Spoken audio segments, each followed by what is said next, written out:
go. Hi, everyone. Welcome to She Loves Tech final competition for Vietnam. This year, Gobi is She Loves Tech regional partner. Thank you so much. We love working with the team. I think what She Loves Tech has really done for the ecosystem is amazing. And I think, like Leanne said yesterday, it's now the largest startup pitch competition globally that is catered towards women and developing the she economy. So before I say too much, I want to kick off the event today by handing it over to Virginia Tan first, who is co-founder of She Loves Tech.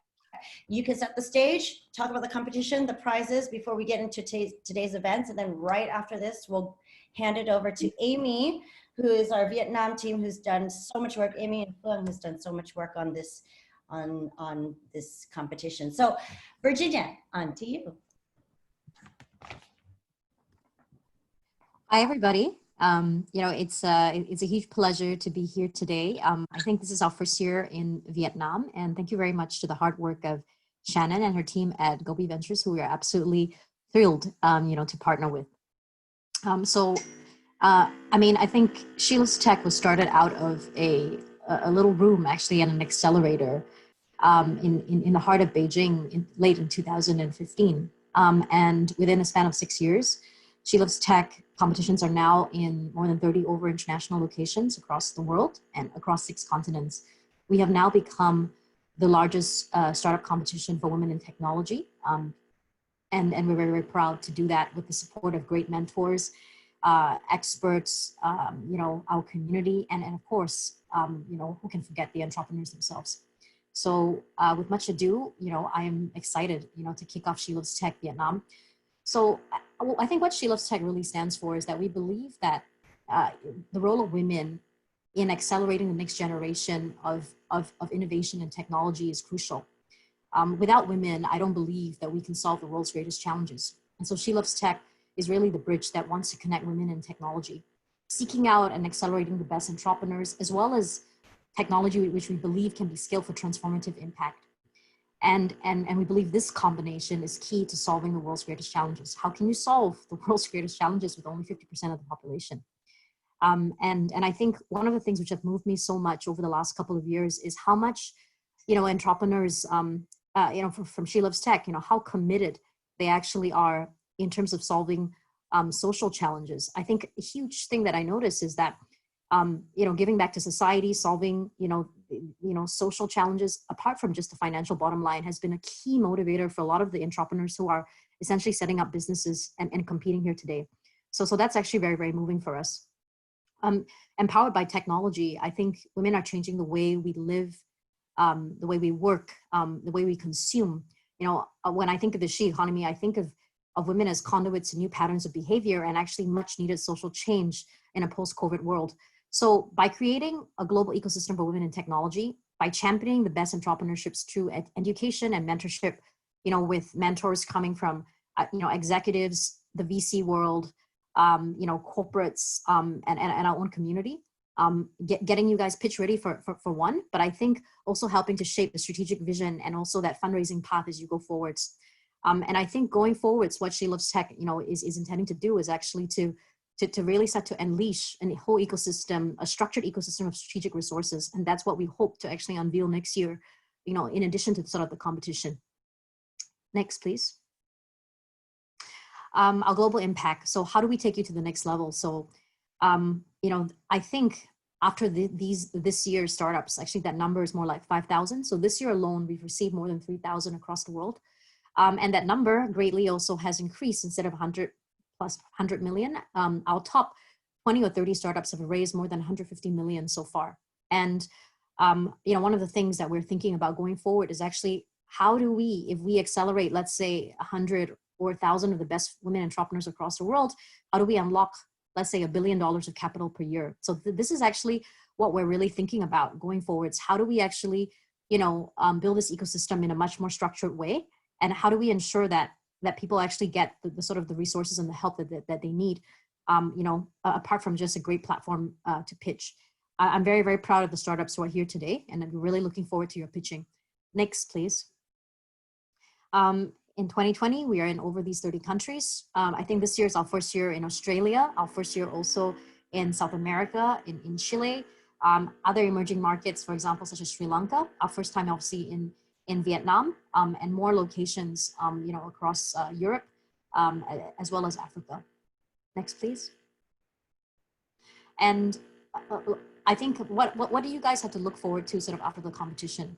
So what we will do after we have the 30 sort of finalists from the 30 countries is that we will then have another round whereby we will have 10 top finalists. They will be paired with world leading mentors, either from the worlds of venture capital, entrepreneurship, or corporate. I also run a venture capital fund, which I founded called Teja Ventures, which focuses on investing in technology for the She economy. Teja Ventures will be providing the grand prize for the winner, $15,000 equity free, and we will also be mentoring the winner. Moving forwards, I think what else is next? We're currently in the midst of preparing our first ever digital conference, bringing together entrepreneurs and winners from 30 countries. And next year, we will be unveiling tailored curriculum to address pain points of women entrepreneurs, with the key being fundraising curriculum. So we really look forward to sort of meeting you guys, not just here today, but also at the conference, and for you guys to be our first testing points for our curriculum. Next. And please, we welcome you to actually join our Facebook group, as well as follow us on social media. We have actually just started a new sort of Facebook closed group for finalists for this year. So if you guys are interested, please do not hesitate to get in touch with the organizers after this. We'll get you added. And our website is shelovestoech.org. And again, thank you again to Shannon and Gobi Partners and your team for being such wonderful co-organizers with us here in this region. Our round for Indonesia, co-hosted with Teja Ventures, is kicking off this Friday. So this is an exciting week for us. Thank you, everybody.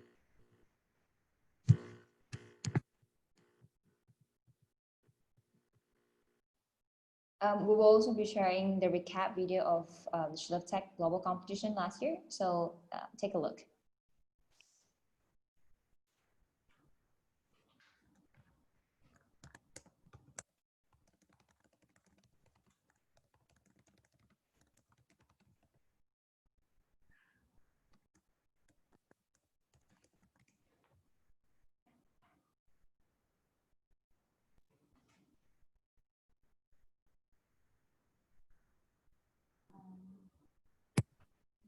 Sound, Elena, you have to unmute yourself.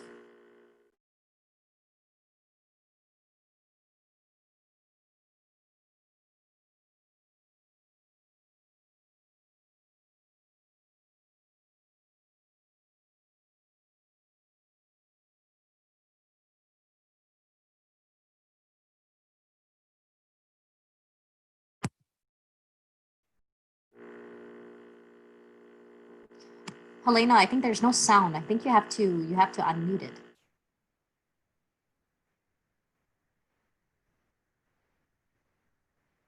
创业者身上看到很多的闪光的地方，这是不是一个好的创业者？跟他其实是男性女性没有关系，也不要去贴这样的标签。每个时代都会有自己的创业公司，只不过它用不同的形式在存在。其实今天需要你不光是有自己一个 truly believe 的想法，有一个 vision， 你还得有 step by step。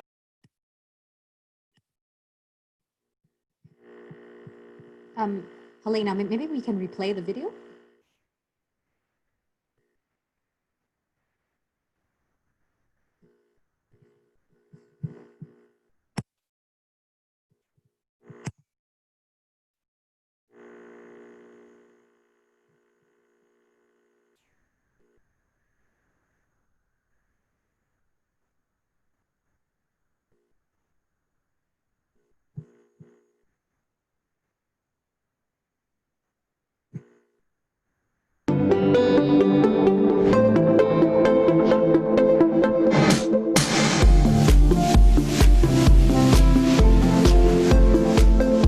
Ladies and gentlemen, welcome to She Loves Tech 2019. You are now a part of the largest women in tech startup competition in the world. Over 80% of our 70,000 teachers are female, and I just feel fortunate that I'm working with them every day. Today, they are working on this innovative technology platform. The moms, now they feel so happy with this global teaching service that they're able to obtain on a VIP Kid platform. 在很多女性的创业者身上看到很多的闪光的地方，这是不是一个好的创业者？跟他其实是男性女性没有关系的，也不要去贴这样的标签。每个时代都会有自己的创业公司啊，只不过它用不同的形式在存在。其实今天只需要你不光是有自己一个 truly believe 的想法，有一个 vision， 你还得有 step by step 每件事情都做到对的这样的一个执行力。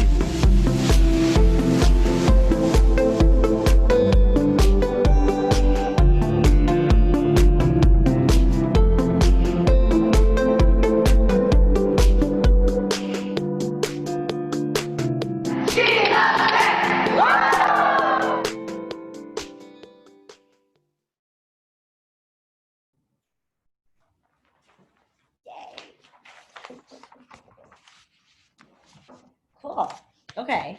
Thank you. Thank you, Virgie, for that. So, so yeah, we're just on behalf of Gobi. We're very, very honored to be working with you. This is our second year, Virgie and Leanne and Rhea and Helena. Thank you so much for giving us this opportunity and on to the show. Okay, so I want to invite Amy to speak with me because she and team has done so much on this organization of the whole entire event. So this year, Amy, are you there? Yes, I'm here. Okay, perfect. Okay, so this year we have had a total of 87 applicants. For Vietnam, we shortened it down to 6 finalists. We have 1 social commerce, 1 health tech, 1 platform for parenting, 1 biotech, 1 prop tech, and 1 AI dating app as well. Outside from all the startups that we have gone through and filtered through the whole entire team here, we have had, I think Leanne said this yesterday, but it takes a whole village for this type of production to actually come together. So Kenneth, who is leading the Vietnam team, has worked with the team, and we've also been able to work with a bunch of different people who are helping us with the content. So alongside with She Loves Tech and team, we've launched 11 webinars, 4 workshops, 7 panels, and many, many different people involved. But before I get to that one, there is a slide on that one as well. Can we quickly go to the slide just to thank them really quickly, Amy? I think it's on slide 4. Okay, before we, yeah, right here. So we'd like to thank all the people involved, all the women and tech founders, Rajni, Althea, Vanessa. We have John Russell's from Texas. Oh, Vanessa Hilston here, who's also from Vietnam. We have a bunch of different people, and then we will do the final thank yous at the end, because if not, you guys will be waiting forever. But let's go right into the agenda as well as introduce the judges. So Amy, if you can go through today's agenda, and then we can go right into introducing the judges right after that. Yeah, okay, sure. So here's briefly about the agenda today. We start with some introductions that we already did. And next we're going to introduce the judge. Then we go to the pictures from the 6 finalists. Then after the pictures, we're going to have a fireside chat together with Ling Tai and Shannon here. And then we will also have a couple of words from AWS, our sponsor. And then finally, we're going to announce the winner and close the show. Thanks. And just for everybody to know, we will have a total of 6 startups today, pitching 5 minutes speech, pre-recorded, right, JJ? Pre-recorded, and then a live 3-minute Q&A in front of the 5 judges we have here. If we could go to the judges, right before the judges, if I could also thank, and Amy, please help me thank the sponsors here, because you were the ones that helped out right here. This could not be made possible if without AWS, and you want to introduce the sponsors logo down here, Amy? Yeah, so we would like to say thank you to all the partners and the sponsors. So especially the community partners that we have here, VES, Startup Vietnam Foundation, Tang, Bacqua, BSSC, DNS, Zone Startups Vietnam, Selvi, who have been helping us to spread the word about the competition, and also AWS, who help us sponsor this event. So a sincere thank you to all the partners and the sponsors. Perfect. And as we go to the judges right now, thank you so much for your time. So what I'd like to do, judges, sorry to spring this onto you last minute, but if you could introduce yourself and what kind of fund or where you're from in about 1 minute, I will hand it to each of them, so then all the startups and people listening can actually know who you are as well. So let's start with Shuyin Tang from Patamar Capital, but also Beacon Capital. If we can start with you first. Exactly. So a bit confusing because I'm actually representing 2 funds here today. So one of them is Patamar Fund 2. So we're an impact-focused venture capital firm, typically making Series A investments. One of our core priorities is Vietnam, as well as Indonesia and the Philippines and India. So that's on the Patamar Capital side, sector agnostic, but with a particular focus on financial inclusion companies and tech distribution platforms. On the Beacon side, that is our dedicated fund for female founders. It's not actually a VC firm. It's a bit different. We're actually there really targeting, I guess, more SME, moderate growth, cash flow positive type of companies, noticing that, you know, not that VC is bad naturally, or but simply that there's a huge gap in the market for a different profile and a different type of business. So that's my 1 minute. And just to reiterate, Beacon Capital, $50 million, women, everybody here can go to Shuyin. Okay, thank you. Then let's go to, actually, Amy, if you could introduce V and Anha and Valerie, that would be great. Yeah, sure. So next up, I would like to invite Valerie to open your video, open your mic, and say hello to the audience. Hi, everyone. My name is Valerie, and I'm from Venturra Capital. We are a VC headquartered in Jakarta, Indonesia, founded in 2015. We've been investing into Southeast Asian technology startups through 2 main vehicles, Venturra Capital and Venturra Discovery. So for Venturra Discovery, we are looking at seed to Series A companies, and I am based in Vietnam. My focus is Vietnamese market, and as well as market outside of Indonesia. So up to date, we invest over 29 companies in 7 different countries. For Vietnam, we made 3 investments in Vietnam. And this year, we still continually looking for investment opportunity in Vietnam. Yeah. Thank you, Valerie. So next up, I would like to invite Anha. Hello, everyone. Thank you for having me. So I think I guess I'm the only non-VC in the judges today. So at this moment, I'm holding 2 positions. So one is with BSSC. So BSSC run several startup competitions in the country. One of the largest one called the Startup Wheel, and we've attracted 1,500 applicants per year. We also have an international track for international startup that want to expand, explore into the Vietnamese market.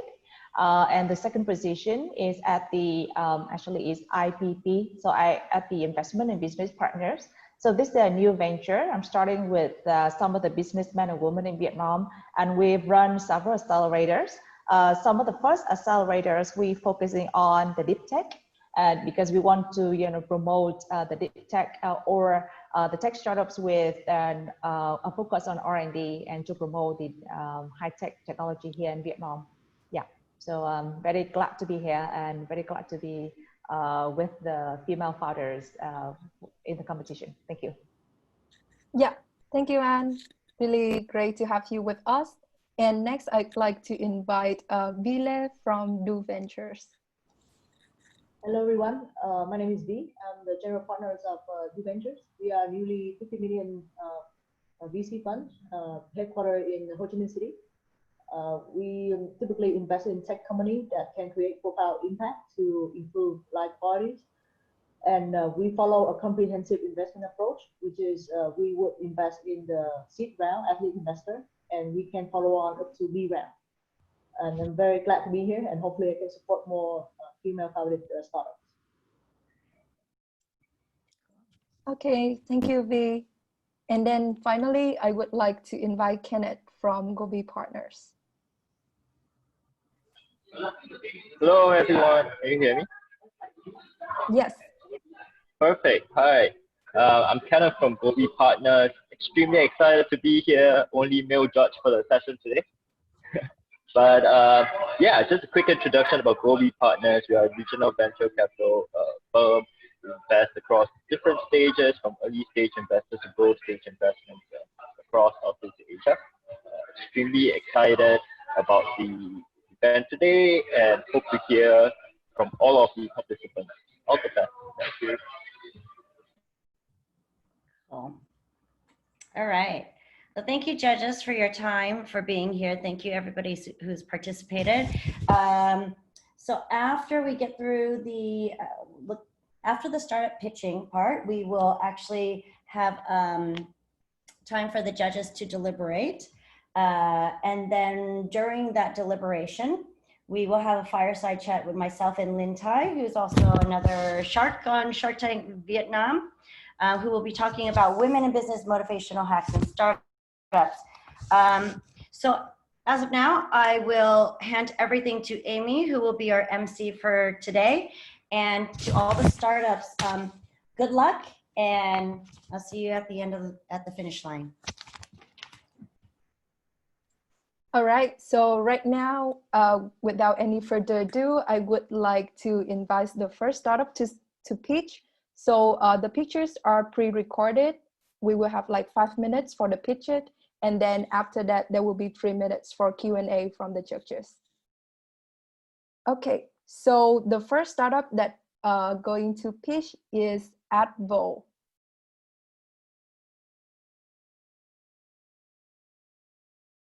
And Phương, can you help me to share their pre-recorded pitches?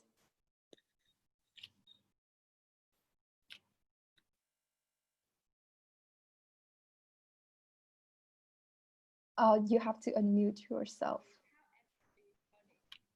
Okay, hello everyone. Can you hear me?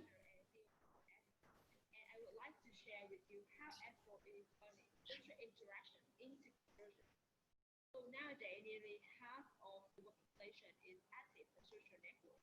Therefore, every business is trying to convert. Sorry, I don't hear the sound. Yeah, Fu, maybe you should increase the volume.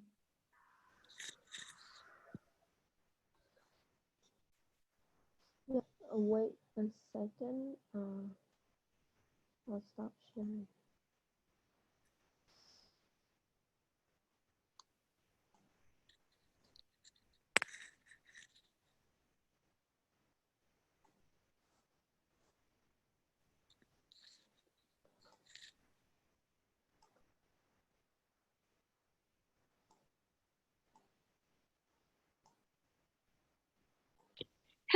Hello everyone, I'm Han, the co-founder and CEO of ADVO, and I would like to share with you how ADVO is turning social interaction into conversions.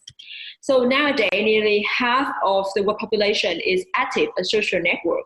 Therefore, every business is trying to convert the social media user into their customers. They either burn a lot of money on social media marketing and accept a low conversion rate, or they direct to consumer with the social commerce trend, but still struggling to understand the need of the now consumer. And the reason behind that is even though the consumer voice exists everyone's social network, quantifying and mining the data is very challenging for businesses. So our solution is to help businesses to convert every social interaction into conversion, and based on the proven power of authentic brand advocates who are willing to support for the brand even without any benefit, and the now consumer behavior that they are influenced to buy after the recommendation from their trusted people, and so we help the businesses to find their potential brand advocate and implement the digital word of mouth campaign via them. So first, how to find the brand advocate.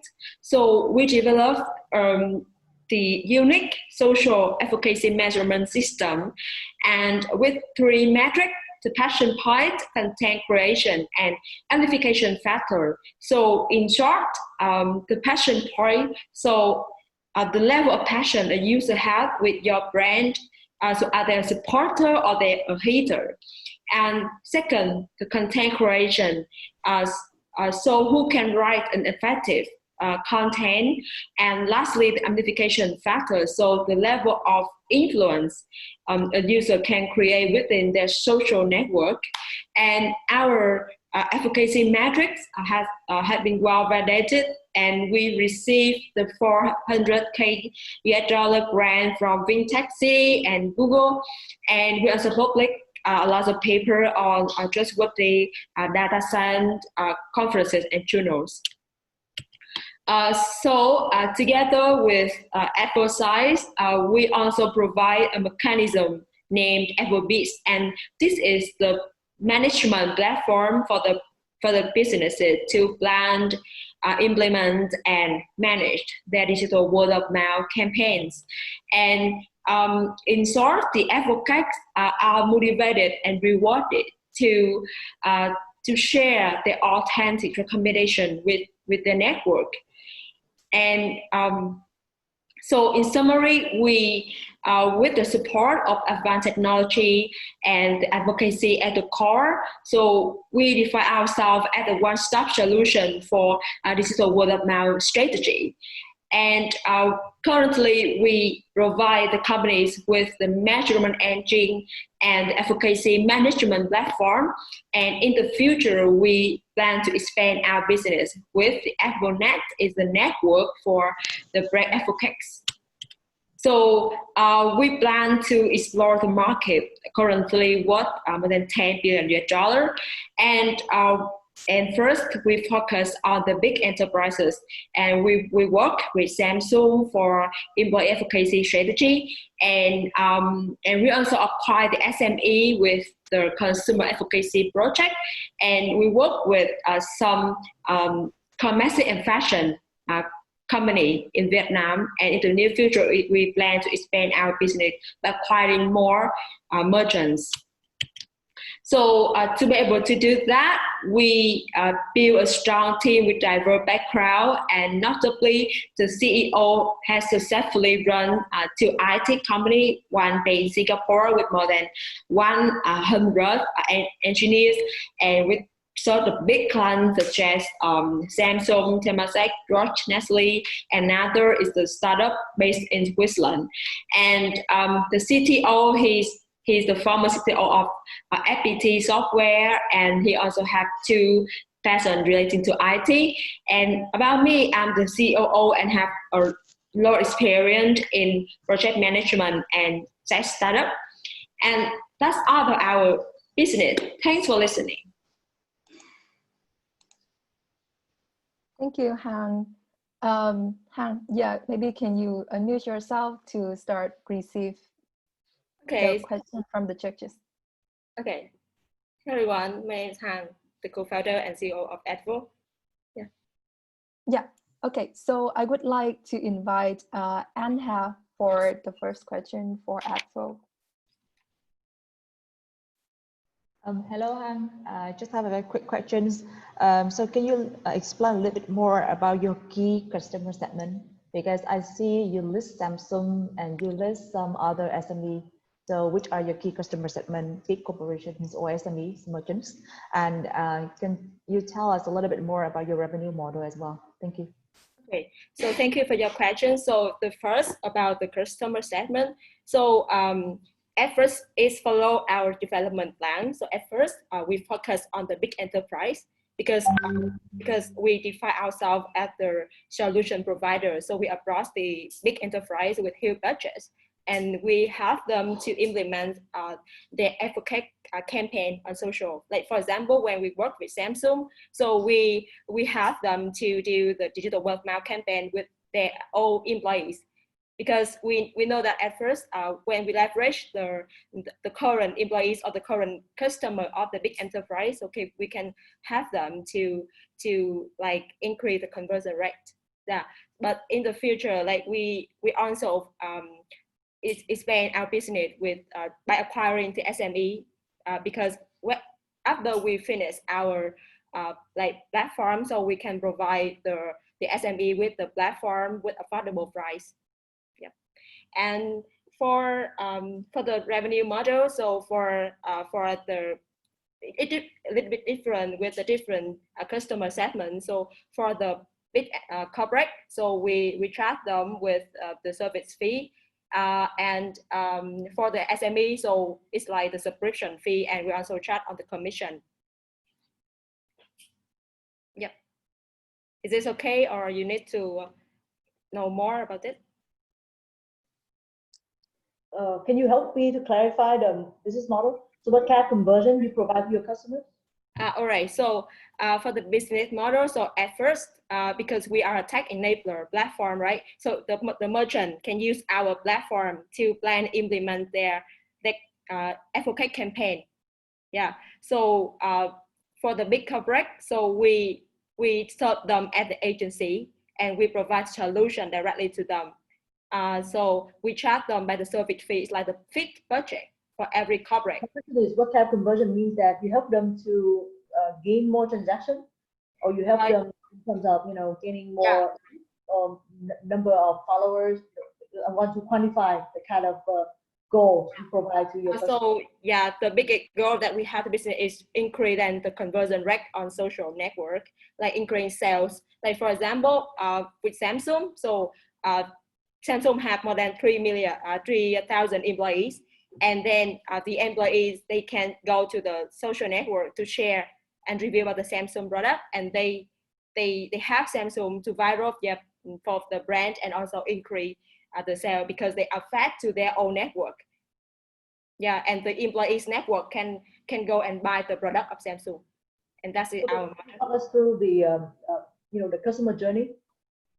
So let's say I'm in the brand that I onboard with you. Then what kind of like a typical campaign that you run, and how do you place all the tracking onto the social media, and how do you give them the full reports of all the conversion capture? Okay, so, all right, so for example, you are your company, so you either have a number of employees or you have already a number of clients. But like for example, for the client, say some really love your brand, but they don't have the opportunity to spread their love and recognize by their love. So we have you to reach out to the potential advocates, and then we convert them. We convert their consumer, become their own advocate, and they will have to spread their review, recommendation about your brand on social network, and that's the way for your brand to reach out to more potential clients. Yeah. So that's why my question is, let's say I'm an advocate, right? I write about Samsung. Mm-hmm. So do you count it as a conversion, or whenever my friend actually look at my post and they actually purchase the Samsung products, then you count it as conversion? So I want to understand, how you count conversion in this case. Yeah, the conversion can maybe the traffic they come to the website to buy, or they can actually convert to the sales, to the real orders. That's very different problems here. So if it's just traffic, then it's very different from the sales. So can you elaborate a little bit? So for the current customer that currently work with you, currently business only stop at traffic, or you also help them to convert into transaction? Yeah, our main purpose is convert to the transaction, the real order. Yeah, and the traffic is just the added benefit. So can you talk about your supply side a little bit? How many advocates have you recruit for your clients? No, actually, like as I said before, because when we at the first stage we focus on the merchant side and we leverage their own employees or their own consumer already, and then we provide the tech enabler tool to help them leverage them. We don't find the advocate for them because we want to focus at the tech startup, not an agency to do service for the just help me out here, right? So let's say I'm Samsung and I have like 1,000 employees, then every employee share on social media, and then after that their friends buy something. How do you track all the orders placed by the friends? So what kind of tracking mechanism you use here, and where do they actually buy the products? Is that on the Samsung website, or is that like Samsung online distributed, like commerce channels like Lazada? I understand where the transaction happens and how do you track it? So each employee that will sign up in our platform, and this platform between Samsung and their own employee, and then when they spread out the review on the Facebook, for example, so we track by the code, and every like purchase made by that employee will be tracked by that code. Yeah, we have each code for each employee. Okay, so I leave it to other judges. Yeah, sorry. Thank you so much. Yeah, so thank you, Vi, thank you, Anne, for your questions, and thank you, Hang, for the answers. In concerns of time, we're now moving to the next company. So I would like to invite Beth from Docosan. Can you open your video, open your mic, introduce about the company? Thank you. Okay. Hi, everyone. My name is Beth Ann Lopez, and I'm the co-founder and CEO of Docosan. Docosan is a doctor booking platform and healthcare marketplace that is transforming the way that people access healthcare in Vietnam. So I'll let you guys play the pitch.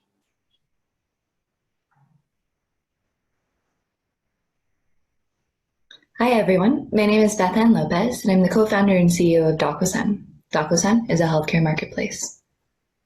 The word Docosan is a mixture of English and Vietnamese. Doc is in doctor, and Gosan is in available. And that really reflects our mission, which is to help people access and provide the best quality healthcare possible. So we were started earlier this year, and our headquarters is here in Ho Chi Minh City. My own background is in public health. I graduated with a master's in public health from Harvard, and I previously worked at Singaporean tech startup M-Clinica, where I led their public affairs division and launched an app for pharmacists in Vietnam and in Cambodia. And I was so impressed with how incredibly connected Vietnamese people are with technology. You can see it in the way that people order taxis and motorbikes. You use Grab. You can order food on now.vn. You can order just about anything else you want on Lazada or Shopee. But one area that has not catched up to the amazing pace of technology is in healthcare. The private healthcare sector in Vietnam is incredibly fragmented. There are over 50,000 private clinics spread across the country, and no real way for patients to be able to tell which ones are good and which ones are not. So what ends up happening is patients ask a friend, an aunt or an uncle for where to find a good doctor. They usually end up in a big crowded public clinic coming at 5 a.m., waiting hours and hours to hope to see the doctor that they wanted. So it's not a good healthcare experience. On the doctor's end, it's a big problem as well because it really limits the amount of clients they can get if the only way of getting new customers is through word of mouth referrals. So what we did is we provided a mechanism for patients and doctors to connect with each other. Okay, so here you can see the Docosan website. You can search by name, a lot of different other qualities, and say we wanted to find a good OBGYN near us. Click that. You're given a list of doctors that are nearby you. We'll check out her profile. So we can see her specialty, the languages she speaks, a bit about her background, a list of services and prices. So there's no surprises when the patient goes to book their consultation. See the location, and best of all, there's reviews, and so they can have a better picture of the quality of the healthcare provider. So say that we wanted to book an appointment for 4 p.m. later today, we would be able to do that. It'll send a notification to her, and she'll know that the patient is coming, so the patient does not have to wait in lines, and the doctor will be there at the time that they need to be there.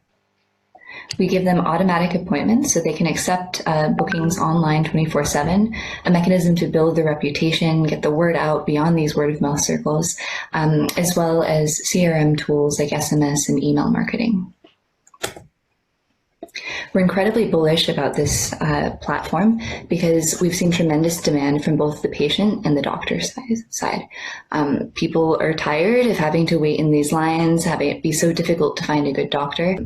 Since we've launched our platform just this April 2020, we've seen between 20 to 250% month-on-month growth of new patients booking an appointment on our platform. We're adding new providers to our network every single day. There's currently over 100 healthcare providers across a lot of different specialties that are using this. A platform like this is incredibly powerful in terms of revenue generation. So this business model will work not only in Vietnam, but in any healthcare market that is large, fragmented, and private. So different ways to monetize, and we already have monetized, can include a software as a subscription fee, charging for advertisements, B2B sales from the doctors and connecting them to other ecosystem players like insurance and pharmaceutical companies, and of course getting to revenue share, which is the largest part of the market. And social impact is built into our business model. The more patients and doctors we connect, the better access to care we provide. We provide price transparency, and that's something that helps people of all socioeconomic statuses. We provide less wait times, less crowding, especially in the public sector. And we provide patients with these portable health records that they can take with them no matter which provider they go to, and that improves coordination of care. So at the end of the day, we are aiming to have better health outcomes in a healthier country as a whole. So that's it for now. Here's my contact information, and if you ever need a good doctor, please come visit us at docosan.com. Cool.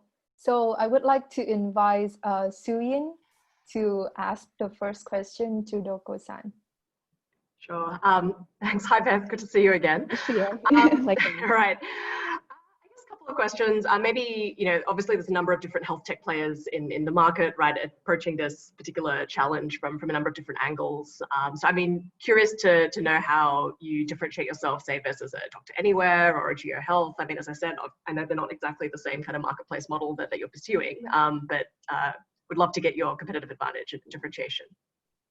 Sure. So one of the major differentiators of Docosan is that we are a true healthcare marketplace. So we don't have any brick and mortar facilities. We don't have our own clinics, we don't have our own pharmacies, anything like this. And we're solely focused on connecting, the existing 75,000 doctors that are in the country to a wider base of patients. So we build software, and that's one of the major differences between us. Got it. And I think on that note, right, how do you attract kind of top doctors and nurses to your platform, right? Because I think one thing we do see is that the top doctors in Vietnam have pretty packed schedules already, right? And you might get kind of only the second tier or third tier professionals. So yeah, so how do you attract top doctors given that you aren't kind of employing them full time, et cetera? You're a pure marketplace model, and how do you do your own independent kind of validation and screening of the doctors and other healthcare professionals on your platform? Sure. So we are getting top tier doctors. An example of a top tier doctor that we have is a Dr. Lê Khắc Bao. So he did a Fulbright at Harvard before coming back to Vietnam, where he is currently a professor at the University of Medicine and Pharmacy. And he also works at a private clinic. If you walk past this private clinic, it looks kind of the exact same as every other private clinic you'll see walking along the street. And so it's yeah, you would just have no idea that there's this, incredibly well-qualified doctor that is practicing there, and unless you knew via these word of mouth circles. And so when I was talking to Dr. Bao about his own issues, even though he's this big famous doctor, his network is limited to people that he's interacted with personally before. And if you're practicing in the private sector, you have a very direct need to attract more patients. More patients is more fees, and so that's more money in their pocket. These guys are independent business owners, and so it's really a win-win situation for them, even the really top doctors. Yeah, so next I would like to invite Valerie to ask another question to Docosan. Yeah, thank you, Beth. And I saw on your slide that you focus on a lot of areas like primary care, internal care, women healthcare, etc. Do you have any specific strategy? Valerie, sorry, it's breaking up. Sorry, how is it now? Is it Sorry, okay? is it breaking up for other people too? I actually can hear her. Oh, maybe it's the internet on my side. I'm sorry. It says the internet connection is unstable. Okay. So I will. Sorry, would you mind repeating the question? Yeah, I will repeat the questions. I saw that you listed several practices in the slide: internal care, private primary care, female care, etc. Is there any specific segment of the healthcare that you are targeting as your main strategy? Sure. So I think like one of the areas that we can have the biggest impact, and one of the areas that we're seeing a lot of our initial customers come into is in OBGYN. Like one of our most booked doctors is a top OBGYN. So I guess like focusing, and then I guess focusing on women, like beyond, you know, this just being like a pitch competition, is I think a way for us to connect with a much bigger market, because women tend to be the decision makers in their families on who and when they get healthcare with. So yeah, I think like we certainly want to focus on women and women with families. So what next after the CRM? What's your next, like in terms of product offerings? Yeah, so I mean, like we're working on B2B partnerships. I think, you know, when you have a large healthcare platform, there's a lot of kind of like interesting things you can do. And so, yeah, I think B2B is one of the things that we're working on next. Yeah, so thank you. Yeah, okay, so thank you, Valerie, thank you, Shuyin, and thank you, Beth. Now we will move to the next company, Children's Angels. So I would like to invite Ha and Sarah to introduce, yeah. Thank you, Amy, and hello, everyone. My name is Ha. And I'm Sarah, and we are co-founders of Children's Angels. Children's Angel is a digital platform for children caretakers to end child abuse and increase well-being for children. Firstly, in the Vietnamese market, and please listen to our pitch. Thank you.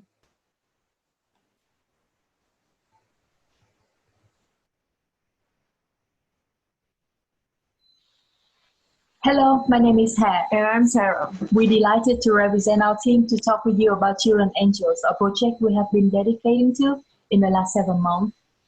I believe we're all familiar with violence, especially in Vietnam. We may either be the victims or witness some other children being abused, even by their family members. We see it all the time in the news. Violence towards children is everywhere, in public spaces, in school, or even at home, where they are supposed to feel love and safety. After conducting a root cause analysis, we found out that the key reason here is the poor public awareness. Not many adults have proper understanding about children's well-being, child abuse, and parenting before starting a family. So that's why we are developing Children's Angels, a digital platform with the mission to end violence against children and help parents raise happy kids. Our first product is a holistic parenting training. Through interactive stories, users actively learn the best knowledge and practice to raise up happy children. To explain how it works, meet Mai. She is a mother of 6-year-old little girl. Mai loves her daughter wholeheartedly, but sometimes when she makes mistakes or disobeys, for example, failing an exam and lying about the grade, Mai loses her temper, she threatens or even punishes her daughter with violence just to educate her child. But after taking part in our training, she realizes her behavior causes a negative impact of cortisol level in her daughter's brain, which affects her future well-being and success. She continues with other lessons on different topics during break times at work and listens to our audio materials when driving or cooking. After 1 week, Mai starts applying what she has learned to her daily life. So she stops using violent punishment. She knows how to control her temper, and her daughter always feels loved. Mai also enjoys having daily reminders about parenting tips from the chatbot, which is our second product. She usually opens it to ask questions for more trustworthy answers than Google. But if it's not enough, the chatbot connects Mai with an expert for an online appointment to solve her problem. And just in case of abuse, she would also get instant guidance on what to do on just the touch of a button. Yes, and here's our revenue model. For all those benefits, might only pay $2 a month, equal to a cost of a dinner out. We take 5% commission from every purchase might made on our platform, or when she successfully books a private consultancy. Whenever my invite a friends to use Children Angels, both of them get 1 month for free. As a social enterprise, we commit to invest the profit made to help more children in need, especially those living in poverty or in rural areas. Child abuse and children's well-being is a global matter. About the market size, the potential is huge. The global market valuation for products like us is $46 billion US. We target millennials, and every year there are 1 million more millennial women who become mothers and need support in a new, exciting, yet challenging parenthood journey. And in Vietnam, our first target market, there are more than 66 million married people and 4,000 new babies born every day, which is a big group of users who need and are ready to use our services. So we have tested Children's Angels platform with real users as well. More than 90% users believe that our products are useful. Most of them are willing to pay, and 88% have a good experience using our app. Now the question is, are we even capable of executing this? I'm confident to say yes, because we're not alone. We're building a network of partners and a board of advisors with relevant skills and expertise. Until now, we have gathered 3 experts and established strategic partnership with Child from Vietnam, who is the key player in the ecosystem. Also, we have 4 technology advisors and 2 business mentors who join forces to produce the highest quality science-based content for our products and bring the best value to our customers. And our core team consists of 5 dedicated professionals with different strengths but share one same passion for every child to grow up in love, peace, and safety. We work hard to make Children Angels become the norm in every family in Vietnam. We have a team, there's pain, we have the solution and traction for our beautiful products. So if you want to join us in this revolution for a better future of Vietnamese children who would grow up strong and healthy enough to change the world and fight global challenges, be our partners, join our advisory board, or invest in Children Angels. It's always easier to build strong children than to repair broken adults. Thank you. All right. Yeah, thank you, Children's Angels, for the inspiring speech. So I would like to welcome the first question from Anne.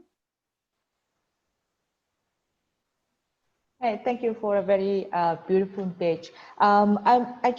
I guess I have a questions regarding your board of experts and advisors.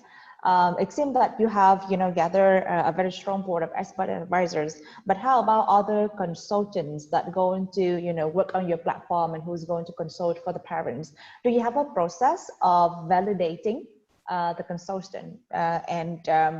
Do you have provide some sort of a training or some sort of certification for your consultations? Because we are talking about child psychology here, which is quite important. And I think if we get it wrong, then it's going to be, do more harm than good. So that's my key question. Thank you. Thank you, Anne, for your questions. This is our biggest concern as well. So we always want to prioritize the quality, not only of the content, but also of the expert or the human resource who provide solution for our users. So we are working on that. We will build a criteria recruiting process to make sure that everyone who work with us will have educational background and also years of experience before joining our platform. Just a very quick here. It's not a comment. It's more like an advice for you. If you have such a strong board of advisors in child psychology, you actually can build, a process and a lot of materials in training the consultant, and that could potentially be one of your revenue stream as well. And then you will have, one of your core asset would be a team of very strong consultants, and that would, create barriers for your business. Yeah. Yes, thank you so much for the recommendation. Yeah, so next I would like to invite Kenneth to ask another question. Hi, Sarah. Hello. Hey, nice to see two of you. A few quick questions. Maybe first of all, could you share with us the difference? What do users get when they pay the $2 when they sign up for the paid package? Excuse me, can you please repeat the difference between the free package and the paid package, right? Yeah. Yes. So we also build a material bank via blogs and videos on our YouTube channel for users who don't pay for the product. And once they want to get more information about the parenting training, then they pay for the package, and they also get access to the chatbot to get answers for their problems in daily life. So we actually offer three packages. So the first one, as we said, is $2, and it involves, as Ha explained, the interactive parenting training. But we also are offering premium packages with more hours of private consultancy with our experts, and also an advanced package, which includes some others, like free tickets to or vouchers at I don't know. So we work with other companies, yeah, and we add value to the package that we offer to our users. I hope it answers your. Got it. I think the next point that I wanted to bring up is ultimately, what is your target segment? Are they young couples, or are they families who suffer some form of abuse? Yes, thank you for the beautiful question. So our target segmentation of customer are first-time parents or young parents of children under 6 years old. And the reason why, we have 3 reasons why we choose this segmentation. The first one is that parents, and especially moms, need help and guidance the most when they start their parenthood journey. And we want to make parenting easier for parents, especially busy parents, busy modern parents.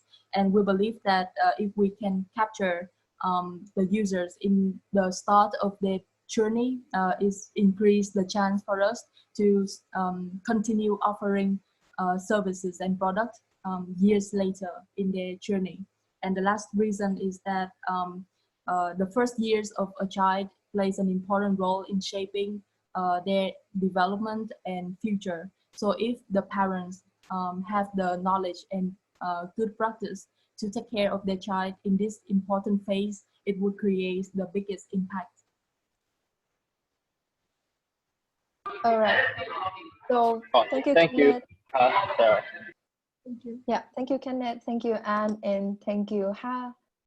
We will move on to the next company, Vulcan Augmetics. Kenneth, can you open your video and your mic?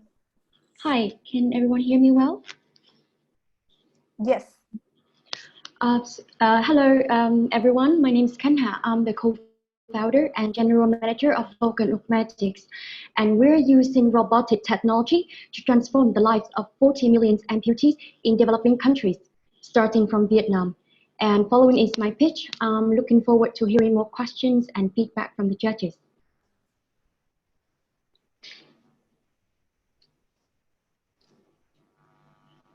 Happening every 30 seconds due to work and traffic accidents, diabetes, or landmine from war.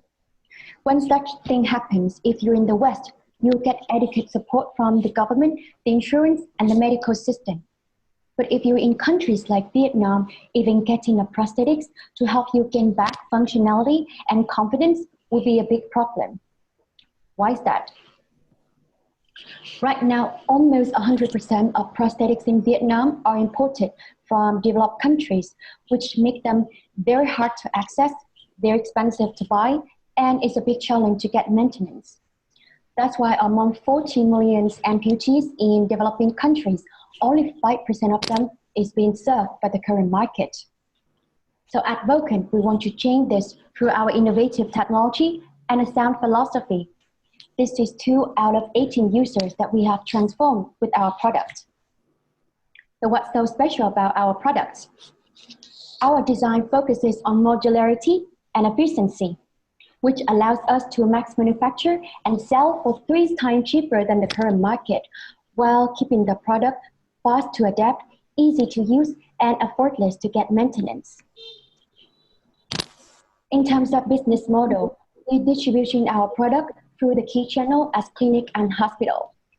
I'm excited to announce that we're launching the product to this channel in 3 weeks with 2 big events in the north and in the south of Vietnam. Also, to maximize our reach to potential customer, we sell through online website. We work with government and NGO projects, and also work with CSR partner on some specific module R&D to help amputee get back to the workforce.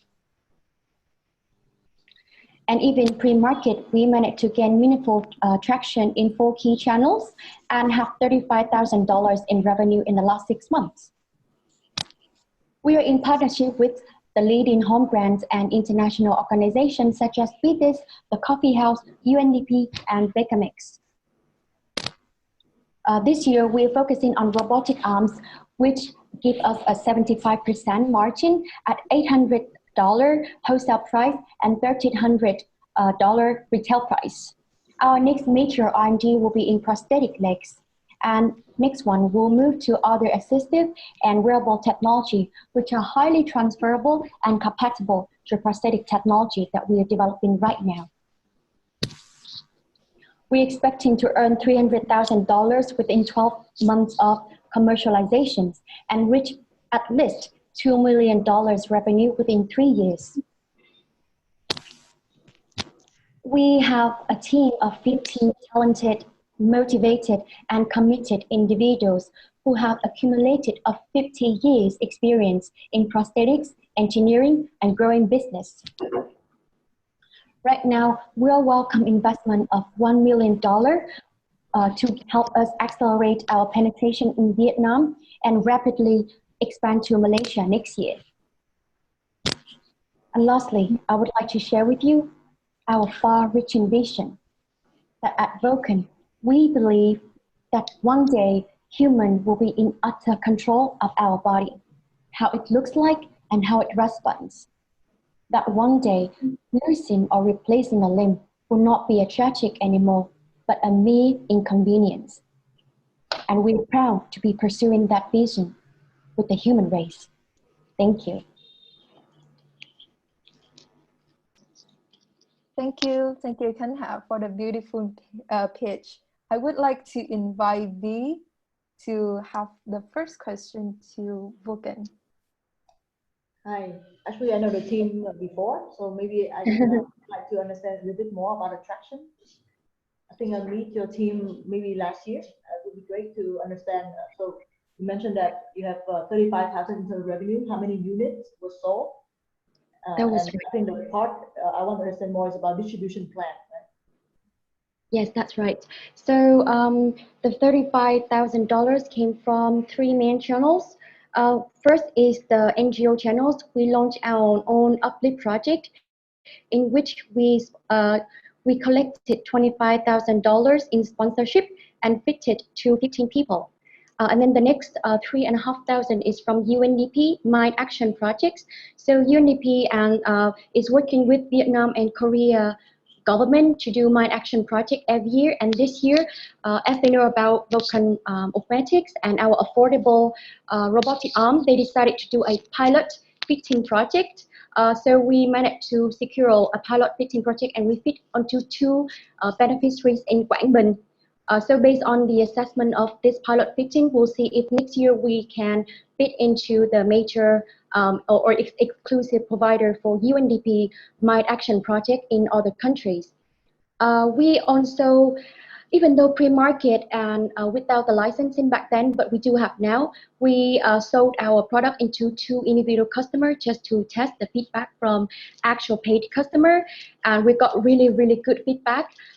So these are the 18 users that we fitted so far. We also worked with the Coffee House last year last year to develop a waiter module robotic arm, and we are in the progress to recruit amputees to work in the coffee house using our robotic arm. I guess we talk about the grants that you can get from NGOs or UNDP. I wonder, if you can also approach the consumer market, because I think you can really scale your company if you really can approach the consumer market directly, right? So I want to hear your thoughts on that. Yeah, that's correct. Actually, sorry, I forgot to mention our key channel is distribution through clinics and hospital, and we already acquired 4 clinics distributor in the north. In the north, the south, the central. So 2 in Saigon, 1 in Quy Nhơn, and 1 in Hanoi. And we are launching a B2B event in 3 weeks, where invite major clinics and hospitals in the south, and another one in the north in November, to once introduce our products to everyone and get the MOU and distribution contract done. So we are going very strong on B2B distribution this year, which we know that will account for at least 70% of our revenue.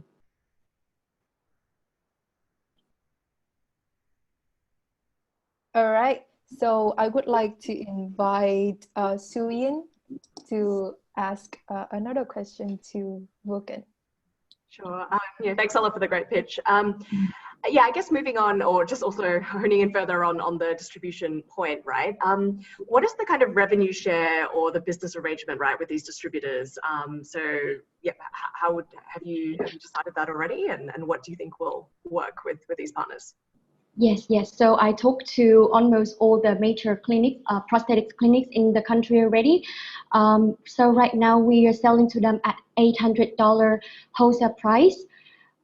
Without the socket. The socket is the medical part that the clinics will be in charge of making and serve the client. So we just sell the arm, they make the socket, and when it reach end user, it will be around $1,200 or $1,300, depending on the kind of socket that the customer choose. So we equally share around 70 to 80% margin on the transaction, while keeping the price very affordable for the end user, at least 1/2 of the price with the equal functional product in the market. Thank you. That's clear. And yeah, I mean, how many of these distributors, you've already had some good success in signing up these initial 4 distributors. I mean, how many more do you hope to sign up, say, in the next 6 months, 12 months, right? And what would give you kind of the coverage over most of Vietnam? What are your targets there? Right. So actually, prosthetic specialized clinics is not that many in Vietnam. So right now in the south, there is around 15 of them, and we're already in contact of 12. So 12 of them, 90% is gonna sign MOU and distribution sponsor partnership with us in 3 weeks. I already working with them, and they just need to fly to Ho Chi Minh City to attend the event. Got the MOU. The more lucrative market is in the north, which we already have at least two of them signing contracts. So by the end of the year, we aim to have at least 20 prosthetic clinics signing and working with us to distribute the product all over the country. Great, thank you. And I guess maybe one final question. So what would be the maybe more details on the use of funds for the $1 million you're raising? Right, so most of them will be spent on market penetration. We understand that from most of it from the penetration, but the production line is one of the challenge and the thing that we need to work on right now. We are an R&D team, and right now with the current capacity of 30 arms in-house production, it's quite challenging to meet the demand of the collected clinics that we already got the kind of market research. So we're trying to improve our production capacity. So around $300,000 will be invested in production, which will be outsourced, and also invested in the R&D and in-house production, focusing on customization and material science team. So that's the major one. And the other one, we want to expand to Malaysia. According to our clinics, they has been also distributed to Malaysia from their own channel, and they suggested that Vulcan, as soon as we get our distribution and customer service process done in Vietnam, we should expand to Malaysia, where there is an even higher demand and more underserved market. So that's what the $1 million will be spent on: production and market penetration in Vietnam and Malaysia. All right, so thank you, Shuyin, thank you, Vi, and thank you, Kenneth. Now we will move to the next company, P-Share. So I would like to invite Ha from P-Share. Can you open your video and introduce about P-Share?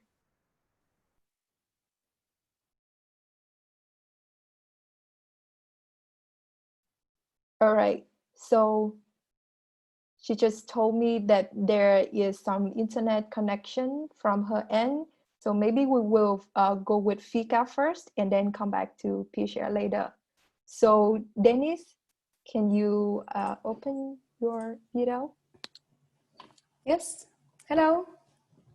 Hi. Yeah, so my name is Denise Sandqvist, and I'm the CEO and co-founder of Fika. And my name is Oscar. I'm the CTO and also co-founder of Fika. And Fika is the world's first AI dating app focusing on the Asian user. So we can play our pitch. Send me nudes. If you are a woman who uses a dating app, then the risk is quite high that you receive that question before. My name is Denise Sandqvist, and I'm the CEO and co-founder of Fika. I speak 6 different languages fluently, and no matter where I have lived in the world, I always received that question when I was using dating apps. Fika is the world's first AI dating app focusing on the Asian users. Except for this question, there's a lot of low security and a lot of fake profiles on current dating apps. You swipe many profiles, but you don't find any quality matches. You talk to many, but you never meet up. And if you do actually meet up, there's a big risk that the person doesn't really look like he or she does well on the photos. Dating apps lose money as soon as you find your boyfriend or girlfriend on the app, and that is why they are not optimized for you to find love. And that is why a lot of people believe that dating apps are just a waste of time, effort, and energy. Looking at the global dating app market, the spending on global dating has doubled the latest 2 years, and it will surpass 8.4 billion in 2024. This trend is also very big in Asia, and about 400 million singles outside of the US and Europe, of which 2/3 have never tried a dating app. Match Group stated that they want a quarter of Match Group's revenue to come from Asia within 5 years. Match Group controls 60% of the dating app market and is the owner of Tinder, OkCupid, and 50 other dating apps. There are reasons why it is difficult for Western players to attract Asian users. Asian users are more conservative, they're first-time dating app users, which means that they care more about security, and also they're looking for a serious relationship. There's a big social pressure in Asia to find a partner at a relatively young age. We believe that there's a huge market opportunity here, and that is why we have created Fika. Let me show you how it works. At Fika, you sign up in 3 different ways, and then you enter basic information about yourself, your name, your age, and your gender. After that, you upload 2 selfies that we will then compare with the profile photos that you upload to make sure that you are really the person that you claim to be. These photos need to follow our image guidelines. They need to be clear, they need to be you and not of another object. When you are waiting to get manually verified, you can set up your profile. You can write down more information about yourself and also about who you are looking for. We use different tags. You can say about who you are, characteristics, your dating style, and also your interests. You also can write this about your Fika dates. And this is used by our AI to help you to find a really suitable person. When you use Fika, when you like someone, there are 5 different levels of interest that is also used by our AI. And here you can see how you can do if you want to see more photos and details. Before you are verified, you cannot like a person, but this is very quickly done. Our operators, they work from 6 in the morning to midnight by verifying profiles. They base on the selfies that you upload and also on the profile pictures, determining that they are of high quality and that all people are real. When the user gets verified, they get a notification about this and they can start to use the app. Swiping around and all the previous actions are stored and used by our AI to help you to find a perfect match for you. You can match and you can send a prompt to break the ice and then chat in the app. Fika is different to other dating apps in a way that we only allow 8 simultaneous matches at the same time. And that's because research has shown that our brains cannot handle to create meaningful connections with more than 9 people at the same time.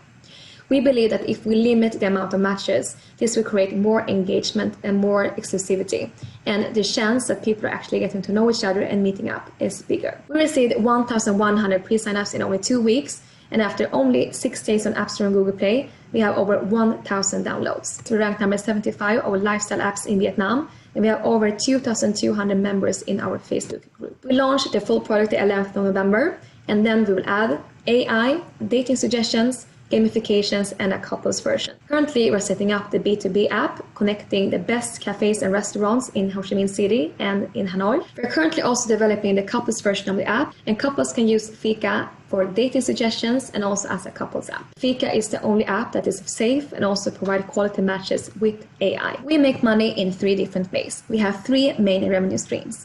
Our target users are generation Y to Z, and looking at the market size in Vietnam, it's estimated to 364 million USD. Looking at the market size in Southeast Asia, we estimate it to 3.3 billion USD. Today, we have 15 campus brand ambassadors that are helping us to get users through Fika, and we have 9 admin operators. Currently, we're launching functions every second week before the hard launch, and we aim to break even in January next year. We have a very strong team with previous experience from Alibaba and from Wi-Fi Chu, which was 500 startups' first investment in Vietnam. We're very proud to have a female developer and also a lot of international experience in our team. In total in Fika, we have over 55% of our employees that are female. The full version of Fika will be available on Singles Day, 11th of November. Thank you so much and look forward to your questions. Thank you, Denise. I would like to invite Valerie for the first question to Fika. Yeah, thank you, Denise. Great to see you again. Yeah, nice to see you too. Yeah, so you say a really contradictory story, right? All these apps, Tinder, Bumble, are there so that you keep the app, and it's really like hookup culture, right? From Tinder, because they don't want you to delete the app. They don't want you to find a boyfriend if you're a female. So how is Fika solving that that problem? Yeah.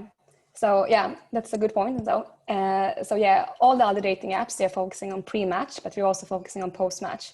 So that basically means that, well, they don't really care about if you find your like the one on a dating app, because then they will lose money. But for us, we have this couples version. So we believe that we can change the way that people in Asia and Vietnam look at dating apps. Well, it's a stigma right now, but they will change when they hear that their friend, well, I have a friend who met my boyfriend or girlfriend on this app. And then slowly this will change. So for us, in order to succeed, it's very important that we actually help people to find a boyfriend, girlfriend. So we really want that. And in comparison to other dating apps, we are not losing money on that. So if you meet your boyfriend or girlfriend, after that, you can just like turn off the swiping functions and you can start to use the app as a couples app. So imagine that you have a timeline, like every date, the first date you were at, you have this, you take this selfie together, and then you start to become a couple, and you can see that, wow, now it's a 2-month anniversary. Why don't you guys try this new cafe? Because we can collect so much data on you before, but also like as a new couple. And through that, we can recommend the different dating spot suggestions. And we also see like a hole in the market, because it's a lot of like dating apps, but actually in Sweden, there are many couples apps right now because there are many breakups, many divorces. So couples are looking for a way to like maintain the relationship. And we believe that it will come here too. So by focusing on post-match as well, we can also like give couples a social media. So it can be that you get like streaks when you talk to each other, like this much, you can like collect points as couple. So that is how we are different from other dating apps. We are not losing money if people find each other on our app. Great, thank you. And what are the age range and demographic of the Fika user currently? Yeah, so on you can see on slide, let's see on slide 19. So we are focusing mainly on 18 to 24-year-olds, and that is why we're focusing on top universities in Ho Chi Minh City and in Hanoi. So now most of our users are in that age, and we are focusing on them because we want to create these like strong university networks.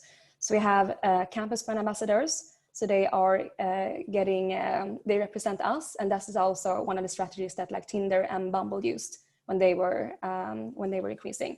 So the founder on Bumble is actually one of the co-founders of Tinder, and when she made apps grow back in 2012, she went back to her universities and she talked to people as a friend. So we have a very like young growth marketing team. They are 23 years old, and they know exactly how like our target audience, 18-24 years, like how they think. So we made Fika stickers, we have water bottles and different things. And we're also going to participate in Foreign Trade University student fair.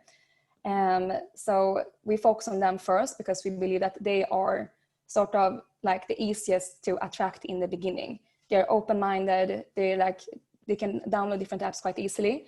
And one of the reasons why Tinder and Bumble succeed by doing that was because that if you are alone and having an app, then maybe you will like stop using it. But if you have the app and you have a friend who's also having the app, and you have the app, and then maybe you know that there's a possibility, like a big possibility, that a guy or a girl that you've seen in the same university also has it, then this will spread. So this is like how they did. So now we do 18 to 24, and then after that it's 25 to 35. So we are aware about that the younger age group, that they are more like price sensitive than older users. So that's why we focus on 18 to 24 first, but now already, since it's been quite good in 18 to 24 year range, we're going for 25 to 35 year olds, because that's also one reason, because I have many friends who are singles, so I'm 29, and every time they go back during Tet holiday, their family is always asking, when are you getting married, when do you have kids, etc.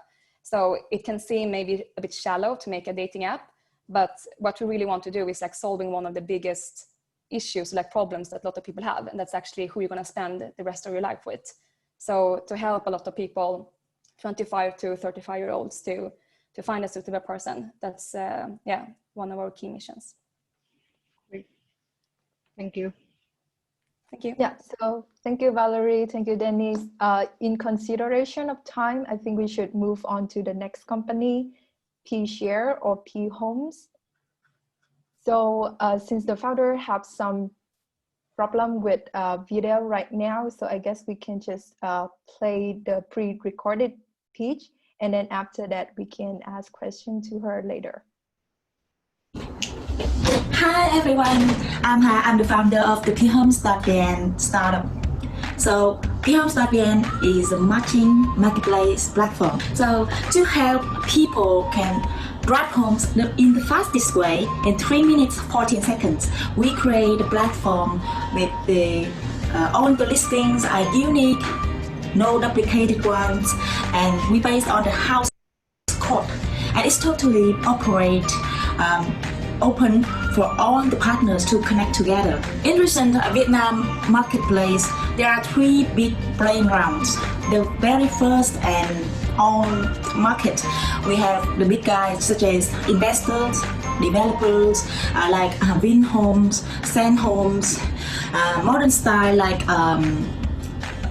Rever, property players, yeah. All of them have also unique listing like this, but much more like brokerage company, and focusing much on the agents and their own inventories, not open to others. And the second one we can see is the listing platform, such as big guys, Docosan.com.vn, Chertot.vn.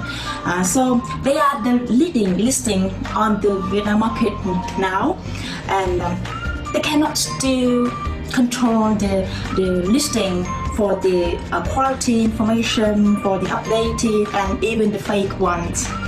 And the third and also the crowded one is more than 10,000 players, small local agencies from individual and corporation.